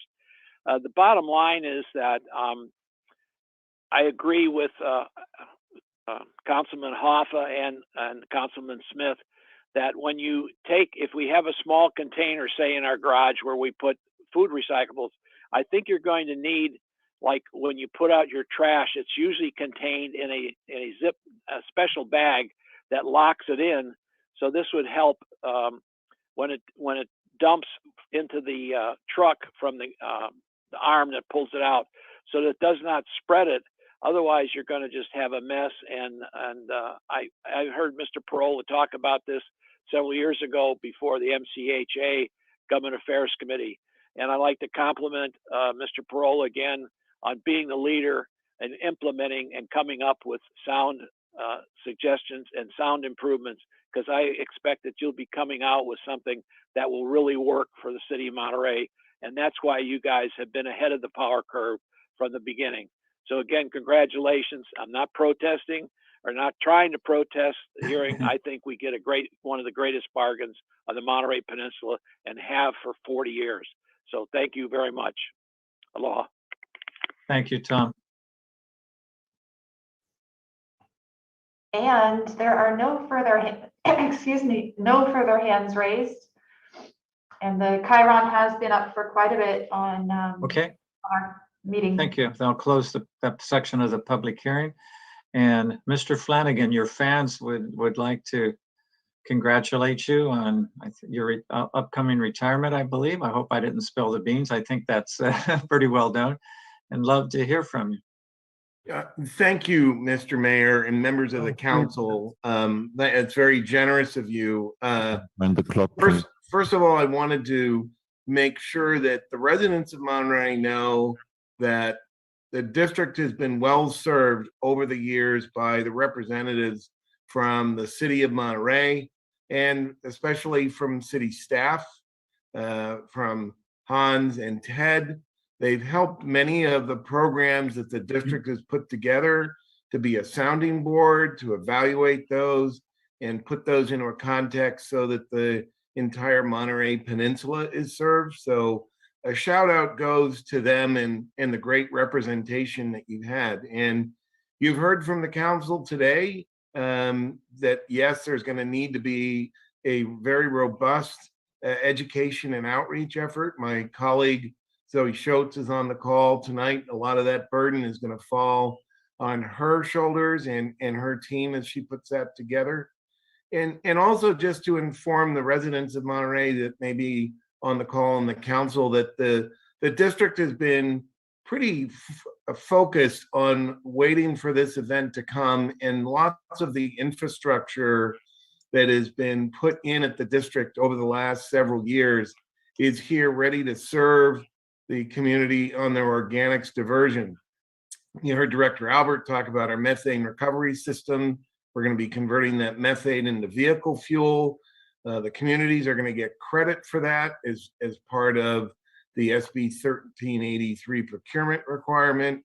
The MRF that we built several years ago is going to help us when we have to sort through the raw garbage to get further organics out of the waste stream per the state directive. So you've had a long history of being very supportive for the district, and on behalf of myself and the 16 years that I've spent at the district, I really want to thank the city of Monterey and the hauler. You know, Monterey Disposal has been a great partner, and staff. You've really helped make this one of the more efficient systems that we can look to, you know, certainly in the region and even in the state. And it wouldn't happen without some of the leadership of the people that are attending your meeting tonight. So I thank you for that opportunity, and 1383 will ultimately be a benefit to the environment. It's just going to be a little challenging to get through that. So thank you very much for the time tonight to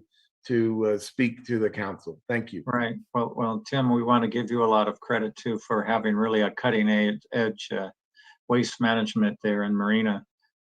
You really are a paradigm of how to do things and ahead of the curve. So thank you for everything you do, and your whole team, of course. Nobody does it alone, as you said so nicely.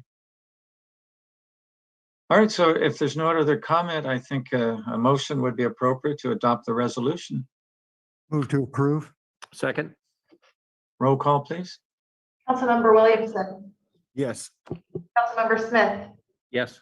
Councilmember Albert, Yes. Councilmember Hoffa, Yes. and Mayor Robertson. And that's a yes for me, as that passes 5-0.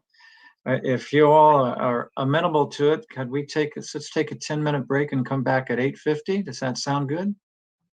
All right, so we'll just recess momentarily and we'll see you all shortly. On Monterey 10.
fastest 10 minutes in the West. That was quick, wasn't it?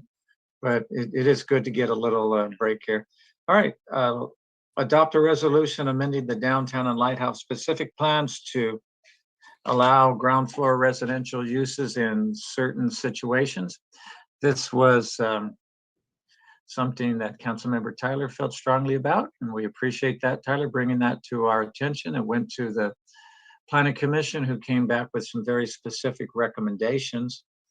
And so we'll have to take a look at those conditions. And I think with the whole shared economy and so many people working at home, so many people ordering things online, it's certainly changed the nature of retail and business districts without question. And I think the last thing we want to see are empty storefronts or just empty buildings. And with the need for housing, it looks like a real good combination. But rather getting too far into that, let's see what the Planning Commission has recommended. So again, our approachable city manager, Hans, will you make the introductions, please, for the presentation? Yeah, thank you, Mr. Mayor. Kimberly Cole, our Community Development Director, was spearheading this initiative for quite some time. And with that, I ask Kim to introduce the item, please. Good.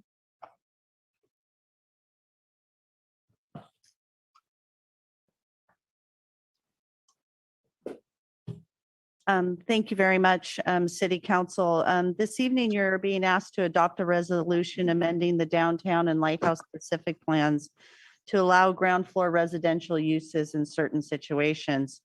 And just in terms of background, before I get started here, the City Council is well aware we've adopted a series of specific plans. There are infill housing areas. When we adopted those, we made almost in all the districts, second floor residential uses as a principally permitted use, and in limited situations, ground floor residential. And I think overall, the transition to principally permitted second floor uses has worked very well for our community. So we're looking at expanding that. And as I mentioned, we're asking you to adopt a resolution. In terms of background, in 2020 March, the City Council accepted Councilmember Williamson's request that the Planning Commission consider reducing commercial space requirements in our specific plan areas. The Planning Commission actually held 3 fairly robust meetings and had a lively discussion with public input on this concept.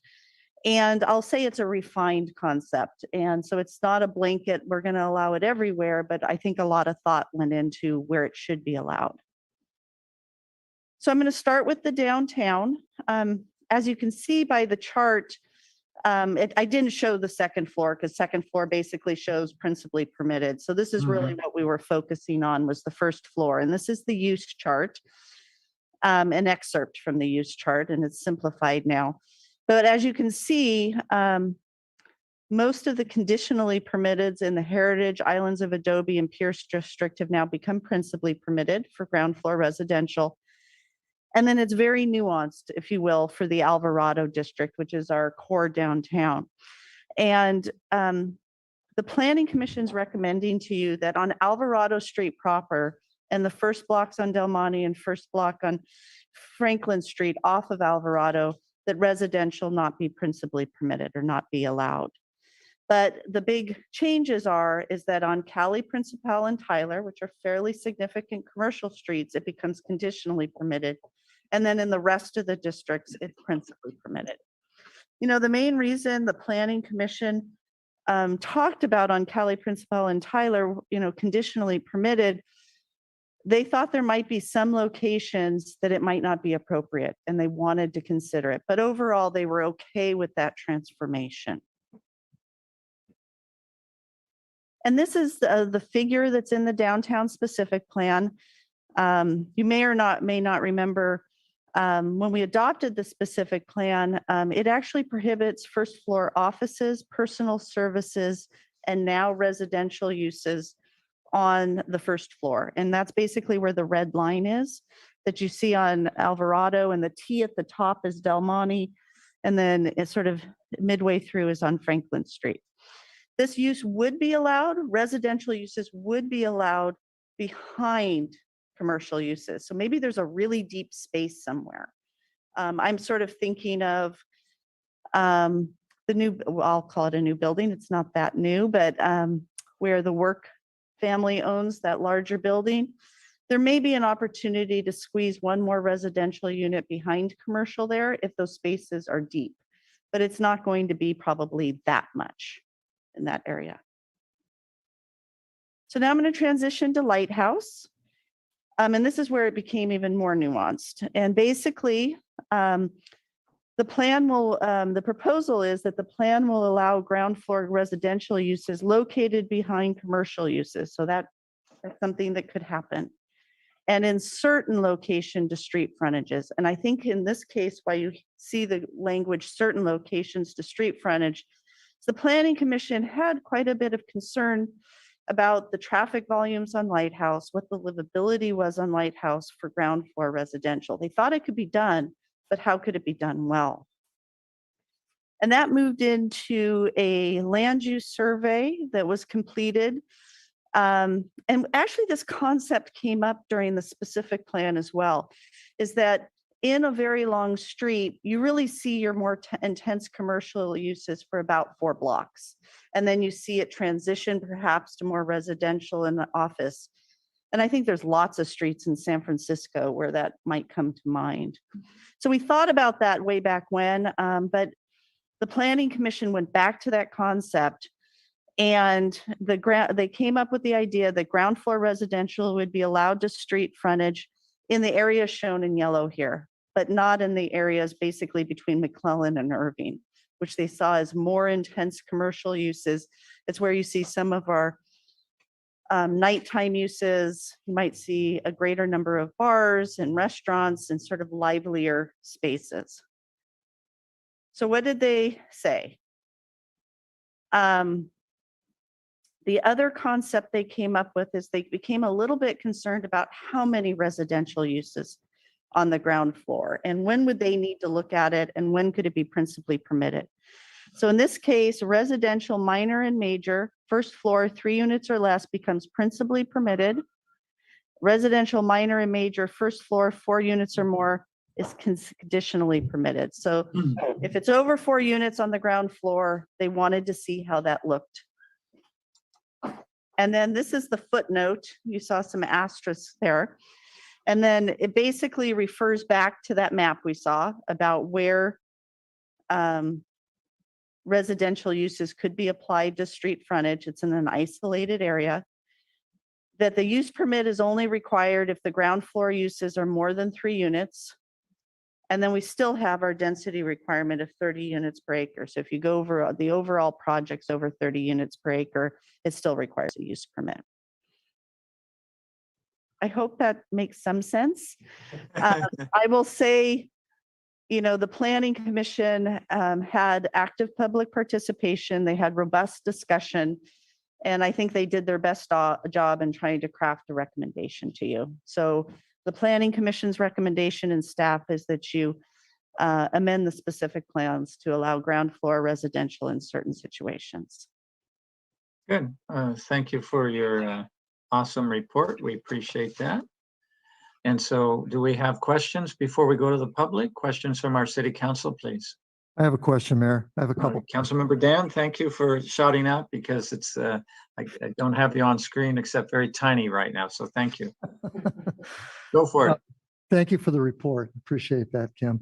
So my question is, the commercial frontage, is there a minimum square footage that needs to be in front? I mean, is it only 2 feet in, or I mean, what did the Planning Commission think about that?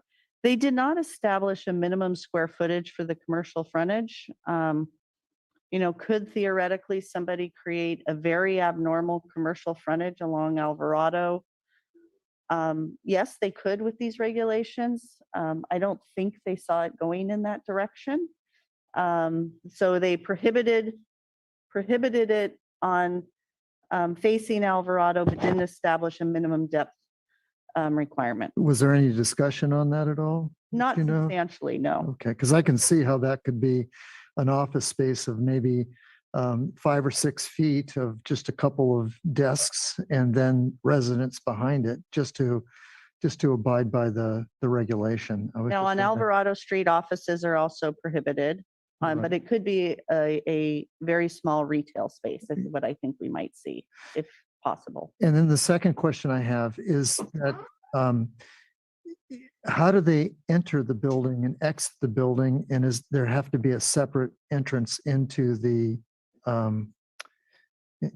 residential part of it? I mean, do they have to go through the business in order to get to the residential, or is there any So there's no requirement for that? regulation specified in the specific plan about separate entrances. And building code would allow shared work live spaces under certain scenarios. Okay, that's the only questions I had so far. Okay. I just wanted to give appreciation to staff and the planning commission for all the time that was put into this. And I appreciate the consideration, and I'm happy to see that we're going to be moving forward with some updates and with much thought going behind it and being very intentional with it. So I appreciate that. The one question I would ask is, we do see downtown and lighthouse specific plans being looked at, and I'm just wondering about North Fremont and where that came up in the discussion. Yeah, they did look at North Fremont, and ground floor residential is already allowed with a use permit in that district. So they didn't feel that that needed an amendment. We also looked at Cannery Row, and that just became really complicated really quickly of the relationship. Well, it's in the coastal zone. And the Coastal Commission even discourages residential uses and prioritizes visitors serving commercial. So if we take up Cannery Row, we'll do that with our LCP update. Thank you. So a couple of questions, Kim, on, I think it's the third to the last slide where you were talking about the major and minor. I just wanted to see that again. So principally permitted means that if someone has a first floor and there are 30 units that they want to convert to residential, it's principally permitted. So that means they don't have to go to ARC and they will not have to go to planning. So there will be no use permit required. So it won't have to go to Planning Commission. So they would then submit plans And we go to the building and go to department. building, and then there would be basically the reliance of the applicant to work with an architect or a contractor that knows the building code. And this goes back to Dan's question, back door, large enough window so there's an exit in case of fire. So there are lots of conditions based on the building code. Correct. There's minimum window sizes, there's exiting requirements. It doesn't mean you can't exit through a commercial space, but there's still minimum requirements that are established for the state of California for safety. So it's the building code statutes that's going to really drive whether or not that particular space could be modified to accommodate a residential. And I do want to make one nuance here because it's going to become important in the future. Right now, if the building has an exterior change and is mixed use, and it might undergo architectural review depending on how significant the change is. There is a state law, SB 35, that if communities haven't met their regional housing needs assessment, our ability to exercise design review is going to be less and less. And we're going to have to come up, just like with ADUs, an objective set of design standards. And we're currently in the process right now of revising our specific plans to change our design guidelines to standards. And they will become a pull-out checklist in certain circumstances with large enough housing projects. And if you do a search on that on the internet, you'll see objective design standards, and many communities are going through this right now. Okay. And the last slide that was there with the second category, which was considered the majors, the 4 units, the C stands for what again? It's conditionally permitted, meaning a use permit would be required. So it would go to the Planning Commission. Okay. And not necessarily going through the ARC, but straight to the Planning Commission. Correct. Okay. That's all the questions I had. Hey, Kim, as you were speaking, I was just thinking of a recent conversion from doctor's offices on El Dorado Mhm. to apartments. And that was Brad Slamma who did that project, which turned out beautifully, by the way. So the question would be, I don't anticipate a lot of new construction necessarily on our various streets because they're built out. I would think most of what would happen would be conversions.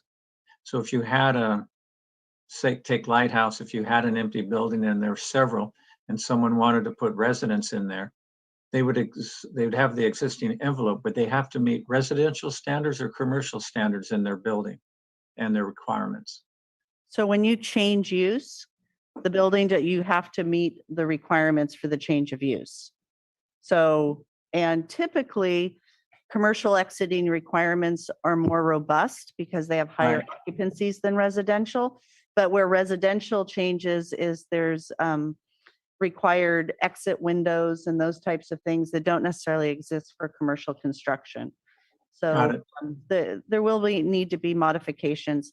And of course, the biggest constraint to new housing development or any new development in the city of Monterey is our lack of water. Oh, don't say it. Yeah, we know it's water. That would be That's- water gating.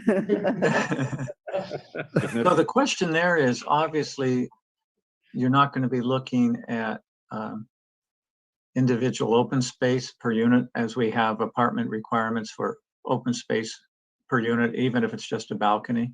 And you wouldn't have a requirement most likely for exterior open space either, or usable space. If you're looking at a commercial building, which theoretically could fill up the whole lot already.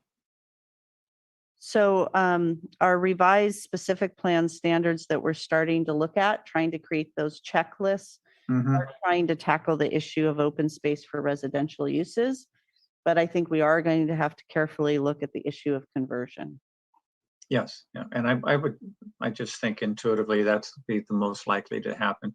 And on the other hand, if someone wanted to live in a commercial district that's been converted, open space might not be their primary concern, especially if they have the ocean or something close to them. So we'll just see how it plays out. I think a lot of this is going to play out in the real world. We can obviously establish standards, but let's see what happens and what kind of things confront us, what kind of challenges come forward as needed. And it can always be changed. And I really like the idea of these work-live spaces. So somebody may rent a place, they may have, an idea of an office or a maker space in the front. Maybe they're starting out and then in the back is their residential unit. So they might be able to do both in that space. Oh yeah, isn't that really how really a lot of people who came to America originally, that was standard. And probably the Panettas, the Rosellos, I wouldn't be at all surprised if the restaurant or store wasn't downstairs and they all lived upstairs. That was just a standard, the way people used to do things. I just like to say that I'm not going to live in my office on Cali Principal. Okay, Not big enough. got it. All right, so let's see if there's a public comment. Anyone in the chambers? No one here in the chambers. All right, and do we have some folks who want to participate by phone or by Zoom? Please, Clementine. We do have quite a few hands raised. I will start with Esther. Hi, Okay. everybody. Hi, Again, Esther. can you hear me? Yes, we can. Okay, it's weird because it tells me to unmute even though I'm unmuted already. So anyway, I wanted to say that this is something that we've been talking about for a while and is, a viable way for us to add housing to the city. I was wondering if there's been any thought given to the possibility of some parking being made available if there's any attached to the business to make it available, say, after hours to whoever may be renting ground level area in that area, just to kind of alleviate some of the potential issues. I mean, I know that parking at this point statewide is a non-issue, but in the real world it is. And so I thought maybe that would be something to consider. I also want to mention that, you guys moving public comment to the end of this meeting tonight is really not okay. I understand you guys wanted to move it, but you should have done it right after the district item. I can tell you that almost everybody I know that was on the call, that was waiting, that came just for public comment, is basically off. And that's just not okay when people plan their whole evening around making a public comment at a certain time. So I understand you having to have the flexibility, but really to put it, all the way at the end, not too many people stick around for that. So I just wanted to mention that because it's very disappointing to see people I know that turned out that are not going to be speaking. Thanks.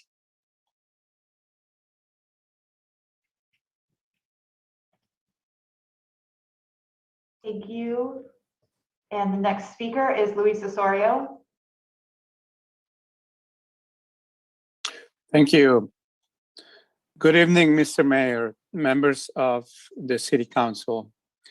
You may remember I was one of the planning commissioners that was involved in the writing of the specific plans for the city of Monterey. That was before you disbanded the planning commission at the time. I wanted to make the comment that this is sort of a natural progression of the specific plans. And as Kim mentioned, I think we had some discussions about when we wrote the plans about allowing the what's being proposed now and was considered by the Planning Commission. And I think the Planning Commission currently understands the issues, and the community is being slowly educated and sort of growing up to these issues. As the mayor mentioned, and as Kim also talked about work and live spaces, this is something that is common just about every part of the world outside of the United States. And that's because the regulations here, we're finding out, so many years later, have become so restrictive that doing housing is really, problematic and convoluted and complicated and expensive. And we know where we are. So I think I'm not completely up on the nuances. I will recommend that whatever is done maximizes the opportunities to allow this sort of situation. Again, as the mayor spoke at his introduction, the whole commerce situation is changing. And I think one of the things that is happening is that individuals or young people are looking for opportunities to set up shop. And having your residence right about where your business is something that is going to very likely open up opportunities for people. And so I'm going to leave it at that. And, I was in the chambers earlier, but it got too cold. I wanted people to see my face and remember who I am. But I left because it was too cold, and, I appreciate the time. Thank you. Thank you, Luis.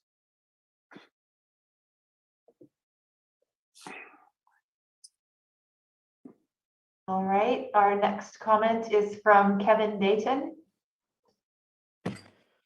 Kevin Dayton here, calling as a Monterey resident. First, I want to praise Councilmember Tyler Williamson for having the initiative to go after this. I know it must be hard, especially as a first-term member of the City Council, to put something out there, wondering if people are going to accept it or whether or not you're going to get pushback. I think what you have here today is a reasonable, thoughtful middle ground on making a change that I think makes common sense.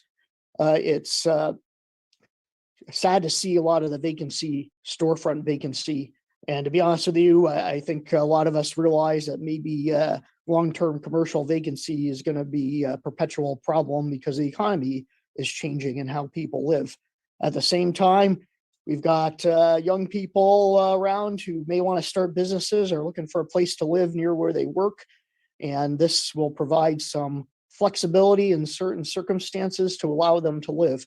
I don't think that having people living on the ground floor of these commercial districts is going to harm the things that make Monterey special in any way whatsoever. I think actually it will be a positive development for our community. So it's good to hear. It sounds like everybody may be supportive of this. The Planning Commission came out with it, and I hope you vote for this tonight. I think it'll be a step forward for our community. Thank you. Thanks, Kevin. Haven't heard from you in a while. Thanks for calling in. And our next speaker is called in by phone with the last 3 digits 011.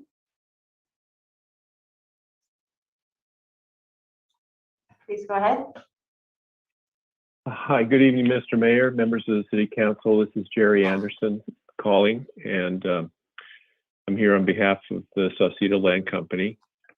My comments tonight are specifically focused on the proposed revision to the downtown specific plan, not the changes on Lighthouse.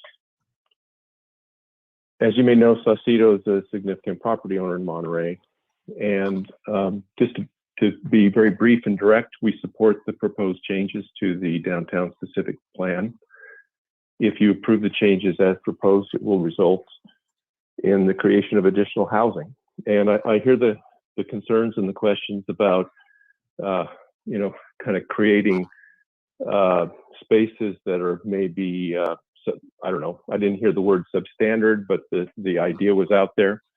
We're not interested in doing that. But at the same time, we have people living in cars, and we need to do something about that. So if you will approve these changes as proposed, it will result in the creation of additional housing. And I say that not may result, but will result. This is a very positive step, and Sausalito is prepared to act if you clear the way. So we hope you will do that. And thank you very much. Thanks, Jerry. Good to know.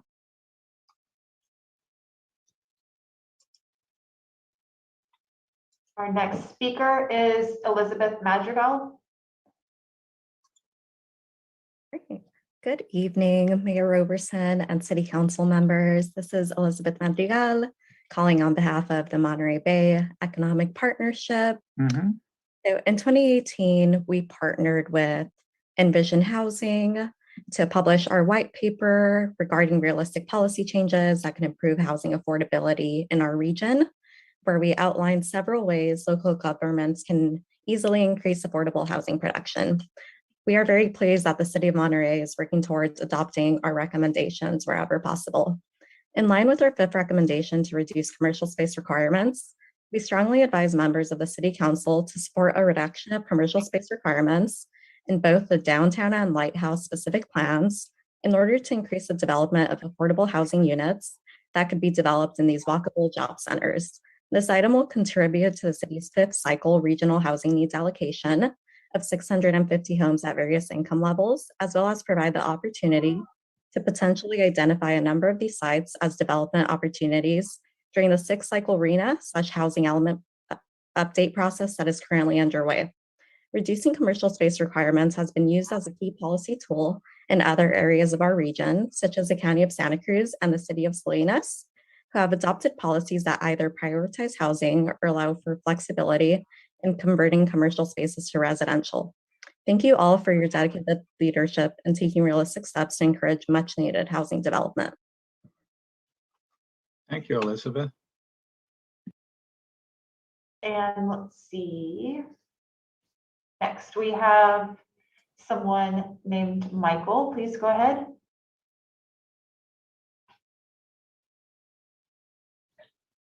Please unmute Michael, and you can. There we go. Mr. Mayor, council members, it's Michael Groves from EMC Planning Group in Monterey.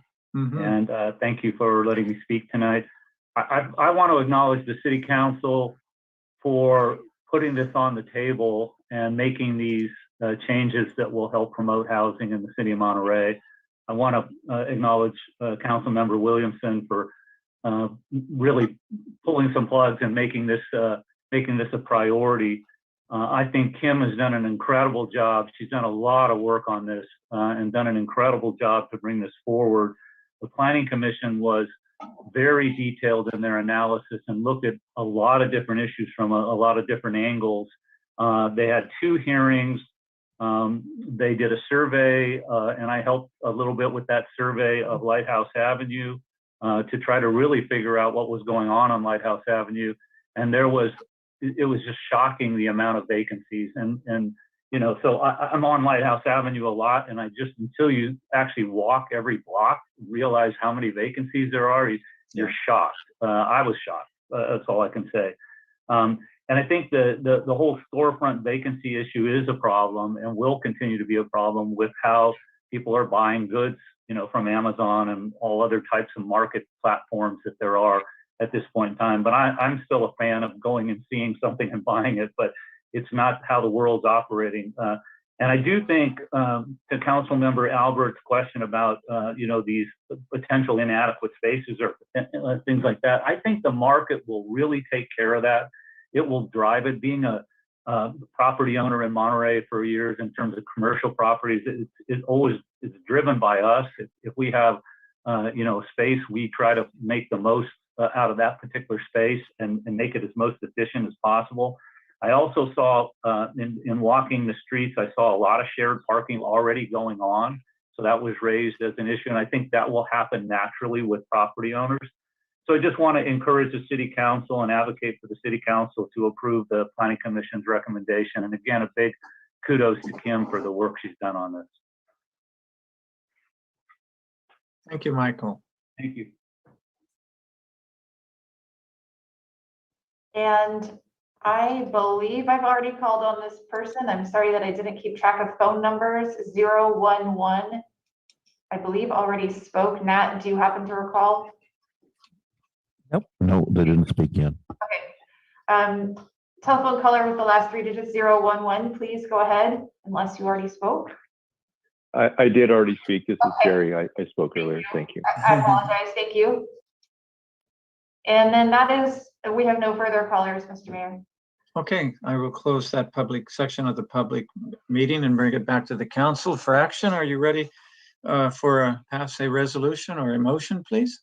Move to approve the adopted resolution.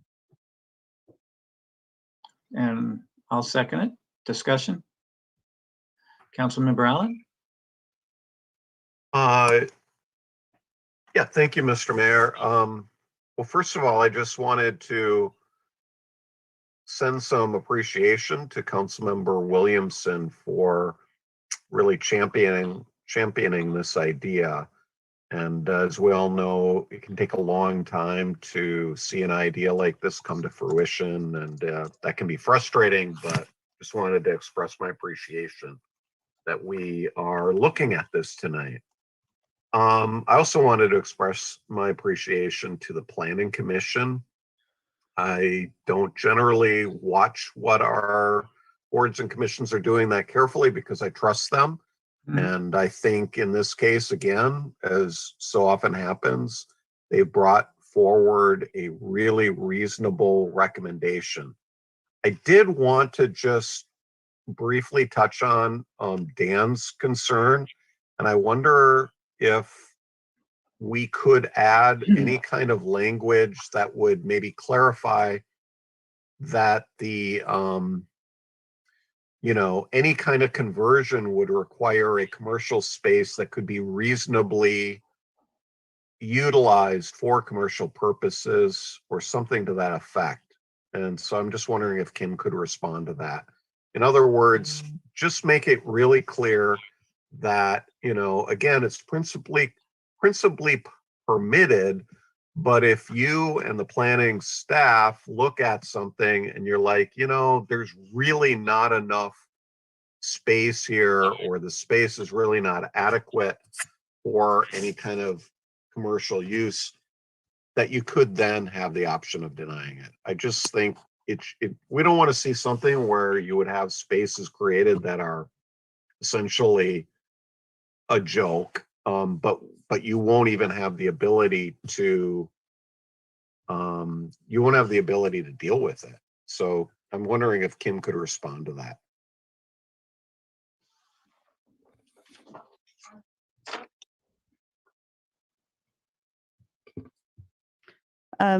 In terms of, you have complete latitude if the city council wants to establish a minimum dimension for commercial uses, like a depth dimension. I guess that would be primarily along Alvarado. So Kim, I'm going to interrupt. I don't necessarily want to be that specific because I think that's overly restrictive. I'm just saying that could we add language that would give staff some leeway to say, you know what, 2 feet or 3 feet, or, you know, what is your use? And you could then make a judgment call, staff could make a judgment call, whether or not the proposed use really could reasonably be permitted.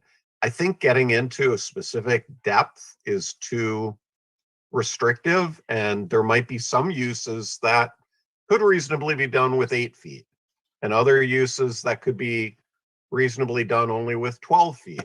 That's why, to me, I don't want to get that restrictive, but I'm wondering if in general we could give you some latitude where staff would be able to make that determination on whether the proposed commercial use could be reasonably, a kind of a reasonable person standard, I guess. Yeah. So Alan, maybe I can make a suggestion before Kim responds. Is maybe we look at a percentage of the square footage of the lower part of the building. So 10%, because that gives them, or 20, whatever the percentage is, that would give them the opportunity to build whatever space they want. But as long as it doesn't exceed 10%, 20%, whatever that is. Maybe it's a percentage instead of an actual square footage is what I'm saying. Now you can respond, Kim. I'm pausing because I'm thinking of SB 35 and if we do establish it, doesn't need to be a numerical standard on a checklist that we can actually implement. If you're, I think I may need to have you continue this to the next meetings or adopt it as it is, and I can come back with an amendment with the minimum. I need to go back and look at that state law, to be honest. Because I started this, I would prefer to adopt and you come back and amend. That would be my. Okay. Yeah, me too. I definitely don't want to stop the train. No. So maybe we move forward, and then if we start to see people abusing this, then we have to look at some kind of amendment. Just a comment on that. I think that institutionally, the Department of Building and Planning should be able to see how the inflow of the changes go. But for me, the commercial side is not so much of a concern, but the residential side that they may create. I would not want to see a ground floor conversion that, you know, goes by the, hey, let's get 3 units in here and they're 75 feet in square occupancy. And there's, you know, this all of a sudden trying to maximize the space on the residential side. I think to me, that's more of a focus in terms of trying to set some standards of the residential piece for first floor residential associated in a commercial building. And I think that there's probably some minimum standards for inhabitable that state guidance. And I don't remember what the numbers are, but there's some basic living standards. Yeah, I think it's 250 square feet under the building code is the minimum size unit. And it can't be smaller than that. Yeah, so I think if this is passed tonight, and then there are a set of guidelines that the planning and the building department work out as folks are looking at options, they're not just coming to the counter and saying, here's what I'm going to do, but it's in violation of the building code, in violation of other statutes. So I would think that set of guidelines that we publish for the education piece is going to filter out a lot of the abuses that may occur, as long as they know what the guidelines are. Minimum habitable space and minimum storefront space for commercial. But there may be some commercial that, 8 feet is all they need to sell, let's just say sunglasses. And they've got 8 feet by 8 feet on the ground floor, and they don't need a desk. All they need is some counter space and a couple of boxes and a window, and people come up and, I don't know in terms of how it's going to change, but I want to move ahead and say, pass it and let's see how we can adapt to more specific guidelines as we kind of get into it. And I think if SB 35's got more guidelines, then that's the law, that's what we'll follow. Yeah, that's So- going to be coming to you probably first quarter of 2022. It's definitely going to hit the Architecture Review Committee and Planning Oh, Commission great. during I'm that. so glad to timeframe. hear that the state's not stopping on trying to take it to the cities. So we'll see another consideration of what is coming from Sacramento. But yeah, that's my thoughts. I mean, I'm going to support the motion. I think we should move ahead and play it out as we go, and then also give guidelines for education as our first push. Was there a motion? I did. I motioned. Did somebody second? Yes. I seconded it, yeah. Well, I just want to thank my colleagues for supporting the initiative. And again, I really want to give a lot of kudos to staff for a lot of behind the scene work. And I know that that's a heavy workload with staff, and then to hear pressure from council or from a particular council member. So I thank you for the work, and thanks to the Planning Commission and everybody that called in today. I'm glad to hear there's a lot of support happening out there in the community as well. Yes, good. So, well said. Let's do roll call, please. Councilmember Smith, Yes, and thank you, Planning Commission. Excellent. Mhm. Councilmember Albert, Yes. Councilmember Williamson, Yes. Councilmember Hoffa, Yes. and Mayor Robertson. Yes, that passes 5-0. Let's go again, a really interesting discussion and great work by our staff as always. Continued public comments. Anybody who didn't speak this afternoon on public comments has a chance to speak now on anything not on the agenda. Well, basically, there's nothing left on the agenda except council comments, and you might want to weigh in on those, but no. Let's see if there's some folks out there who'd like to address the council on any items not on the agenda within the jurisdiction of the city of Monterey. Anyone in the chambers? There's no one in the chambers, Mr. Mayor. All right, and anyone online? Yes, we do have Luis Osorio. Please go Okay. ahead. Yes, thank you. Hello again, Mr. Mayor and members of the City Council. I wanted to offer the following comment. Recently, I had the opportunity to attend another jurisdiction City Council, the city of Baldwin Park in Southern California, I think. And while I was waiting for the item, it's a work-related item that I had to represent a client, the city council down there was considering an ordinance, and they passed an ordinance. It was their second reading, putting a cap on the annual rent increases for residential rental units. And as we have learned in the last 2 years, or how many years, 30 years, that the housing crisis has been boiling out everywhere. This has become the issue of our lifetime here, because the system is clearly not working.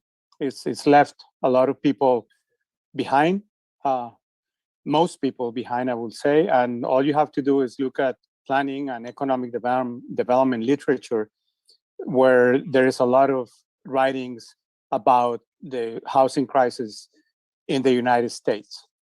And my comment really is that obviously we're not going to build any significant amounts of housing units here because of the lack of water. And I think the city council should focus on the renter protection issues that have been brought up by a number of us and, a lot of other people. And as you know, the rent increases are, somewhat manufactured by the rental managers and the property owners. Everything goes up except the wages that people make.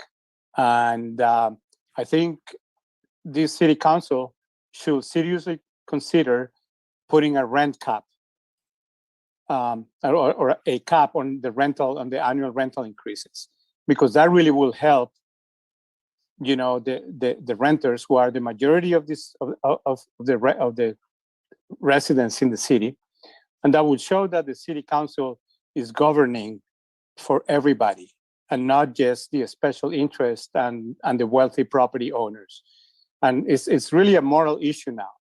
And I want to stress that because all of you know what it is like already. And there's no reason that the city council should not do something for the renters that has some real benefit. And the cap will be a real benefit because it will protect people from losing their units and potentially their livelihood and having to move out. Thank you. Thank you again, Luis, for your comments. And there are no more hands raised, Mr. Mayor. Okay. And we'll close that section of our agenda on public comments. And let's go to council comments. Alan, anything this evening? You know, I don't really have any reports. I guess I would just reflect a little bit on the LAFCO vote Yes. last night, which basically we had a group of folks elected mostly from areas outside the peninsula who blocked the will of the voters of the peninsula to have a public agency manage our water supply. And I find it disappointing. And I'm just wondering, I'll just put it out there. I feel like I need to make a statement about that. And I don't know if that's something that our council would like to address, but it's something I'm certainly thinking about that we should address because we represent a lot of people here on the peninsula. They voted to look at the feasibility of a public water agency. It's been deemed feasible. And now you have a group of people who don't live here, who don't represent people here for their own reasons, choosing to block that. It's really disappointing. Yes. There'll be 2 articles coming out in the Herald and the Weekly about that. And the Monterey Peninsula Regional Water District will be having a closed session, I think, soon to see what steps might be taken. Councilmember Dan, council comments? Yes, thank you. I have a couple of comments. The first one is it's very fitting that we were talking about Monterey Regional Waste Management District because as it's been inferred that Tim Flanagan has retired as of January. And last meeting, we did hire a new general manager. His name is Felipe Melicor, and he's been working with waste management for 20 years. He's locally born here, and he lives in Soledad, and he's managed local operations for 14 years. So we're very excited that we hired someone local that knows the business, knows the people, and he's very personable. So we're really excited about Felipe coming on board, which will be the beginning of January. And then I was very glad to see the staff or the council support some facilities fund for aging facilities, at least our recreation facilities. That's great to see. And I would like to advocate for the same for the Monterey Conference Center. We've got quite a bit of dollars invested in that facility. And I'd hate to see 20 years down the road that the facility would be run down and we can't go back to the hoteliers for more dollars. So it would be nice to see establish a facilities fund, much like we did for the recreation department. And that's all I have. No, that's a good idea. I think we'll be looking at that in our next budget.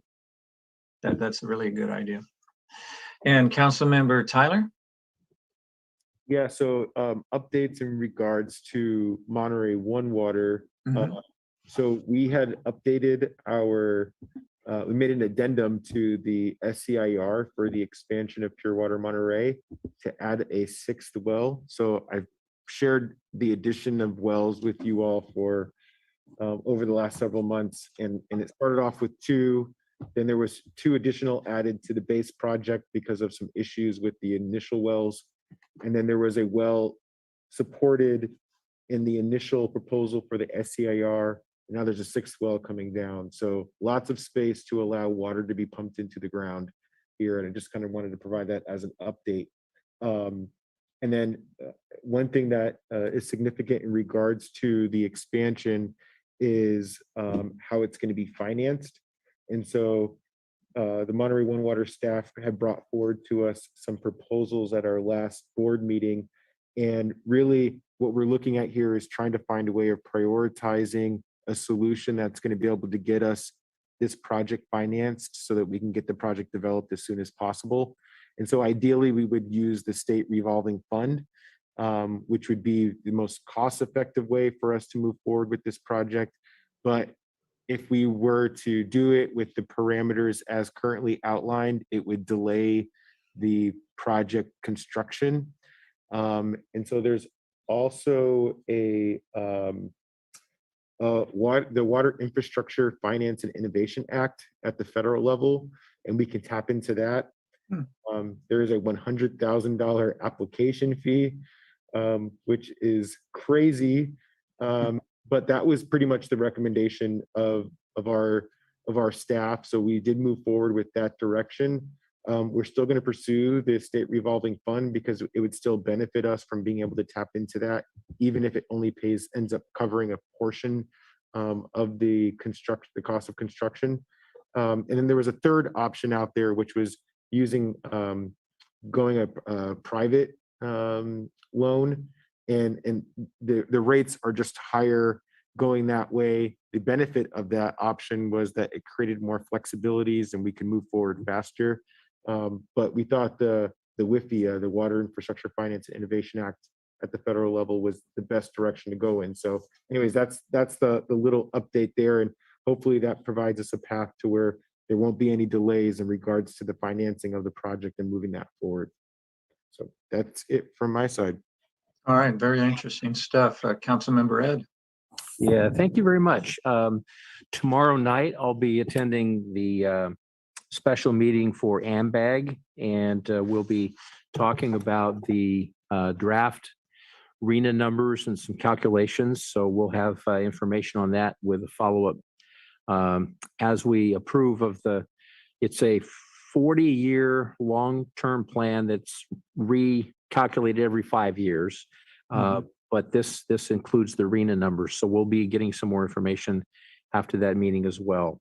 I also serve you as a representative on TAMSI, and I've been the executive director for the executive board chair member, and that has been the last 11 months. So it's winding down, and that will change over in January with the first chair coming in, which will be Mary Adams after the board meeting in January. So significant things with TAMSI, and I'm just going to rattle off a few. And then in the next coming months, I'll ask if we can have our executive director, Todd Muck, come and address the city council with a variety of projects that are on the horizon.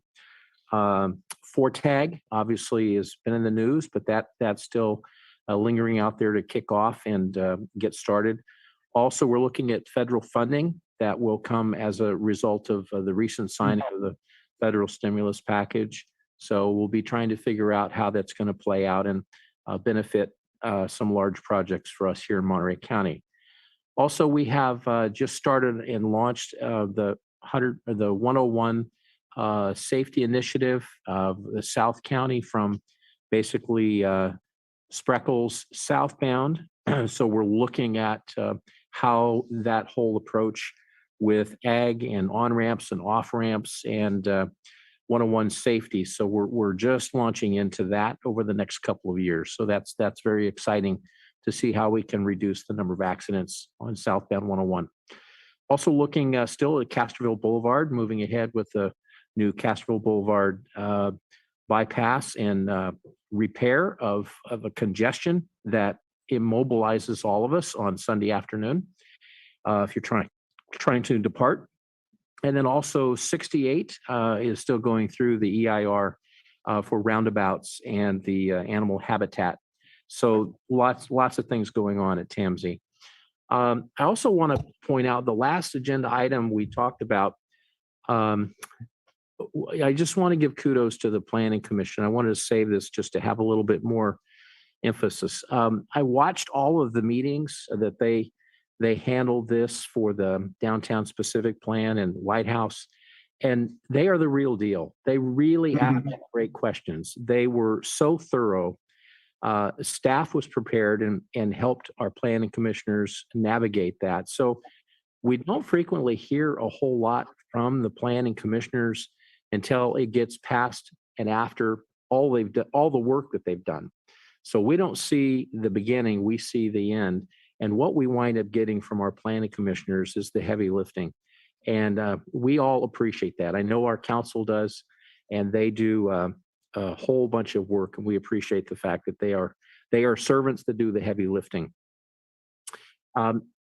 Tree lighting, many of us were able to attend the Old Monterey Business Association sponsored tree lighting here at Colton Hall Friday, and the previous week to that was the Cannery Row Company, Cannery Row sponsored tree lighting, where it was hugely attended, as was the OMBA event Friday. So Christmas season is off and running. On a sad note, I want to just also recognize Latu Moley's family. He was a 14-year Monterey County employee that died in a collision on Monday and was working for Public Works for the County of Monterey. So our thoughts and prayers to his family and those that worked with him. And that's always a hard goodbye when you have somebody that's a member of the team to have to say goodbye in a tragic collision.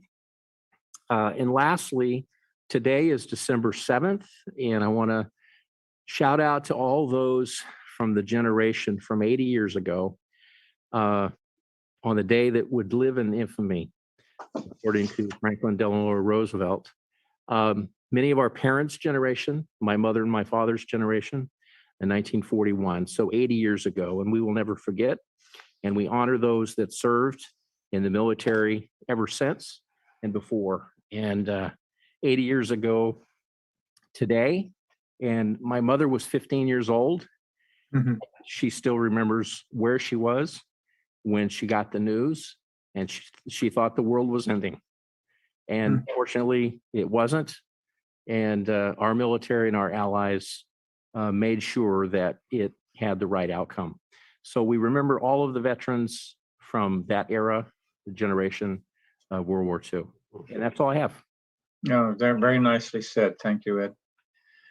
Last night, we had a Laguna Grande Regional Joint Powers Agency looking at our little park and estuary and wetlands on our border with Seaside. I must say that David Pacheco, he's a council member and serves on the board from Seaside, and Kevin Raskoff, who is from the Regional Park District, very, very sharp, committed to making this park successful. So we had two major business items. We took a look at a draft trail and vegetation maintenance strategy. The consultants from not BFF, but BFS did a really good job of outlining the history and challenges and goals, and took public comment. The public, very open to public comment. The public was really excellent, including our Monterey friends and neighbors who really talked about public access on the trails, safety, and focusing on the south side, which is one that probably causes the most problems. And I really felt there was consensus from the board to concentrate on safety as well as access and restoration of the park. We had excellent presentations from Kim Cole. And then secondly, the North Fremont Bike and Pedestrian Improvement, so-called the sidewalk gap, that's on North Fremont, just across from what's that Black Bear Diner, where we have to figure out a way to get people along there. And we've looked at it as a council, so the bridge concept was presented and the board approved a resolution to ask for a grant, $2 million to build this bridge. And it was amazing. And that certainly was discussed and said, why does that cost so much? That's the same grant we were talking about this afternoon. We were looking at the city of Monterey applying for grant money as well. So that was approved last night. Had a really good presentation by Jeffrey Berry on our staff, and then Max was able to provide answers to some of the questions. And then the third item ended up being something that Seaside wanted to take on. So I thought we had a good meeting, excellent momentum. We're going to try to meet as often as we can going forward, hopefully get some grant money. And once we have a final plan, we'll share that with you. So good things going on. City manager reports. I don't have a lot to add. Saturday, Sunday, Christmas in the Adobe is scheduled for the evening session. So Saturday, Sunday, Christmas in the Adobes. That's all for me. Okay, and what I must mention, Nat, you were there as well at our Laguna Grande JPA, and I appreciate that, and you helped us as well. And Karen Larson was there. Thank you, Karen. And I think that was our staff. Did I leave anybody out, Nat? We had Kim Cole and Right. Also, yeah, in the audience, Chris Schmidt as well. And Jeffrey Chris was there, right. Good. Well, I thank all of our Monterey staff for being there, obviously well represented. And soon going forward, we'll continue to work with our partners. All right, so I think with that, it looks like we're ready to adjourn unless I left something out, which I'm prone to do, but I think that's it. As always, thank you, public. Thank you, staff. Thank you, council, for another really good meeting. May you live in interesting times. Good evening.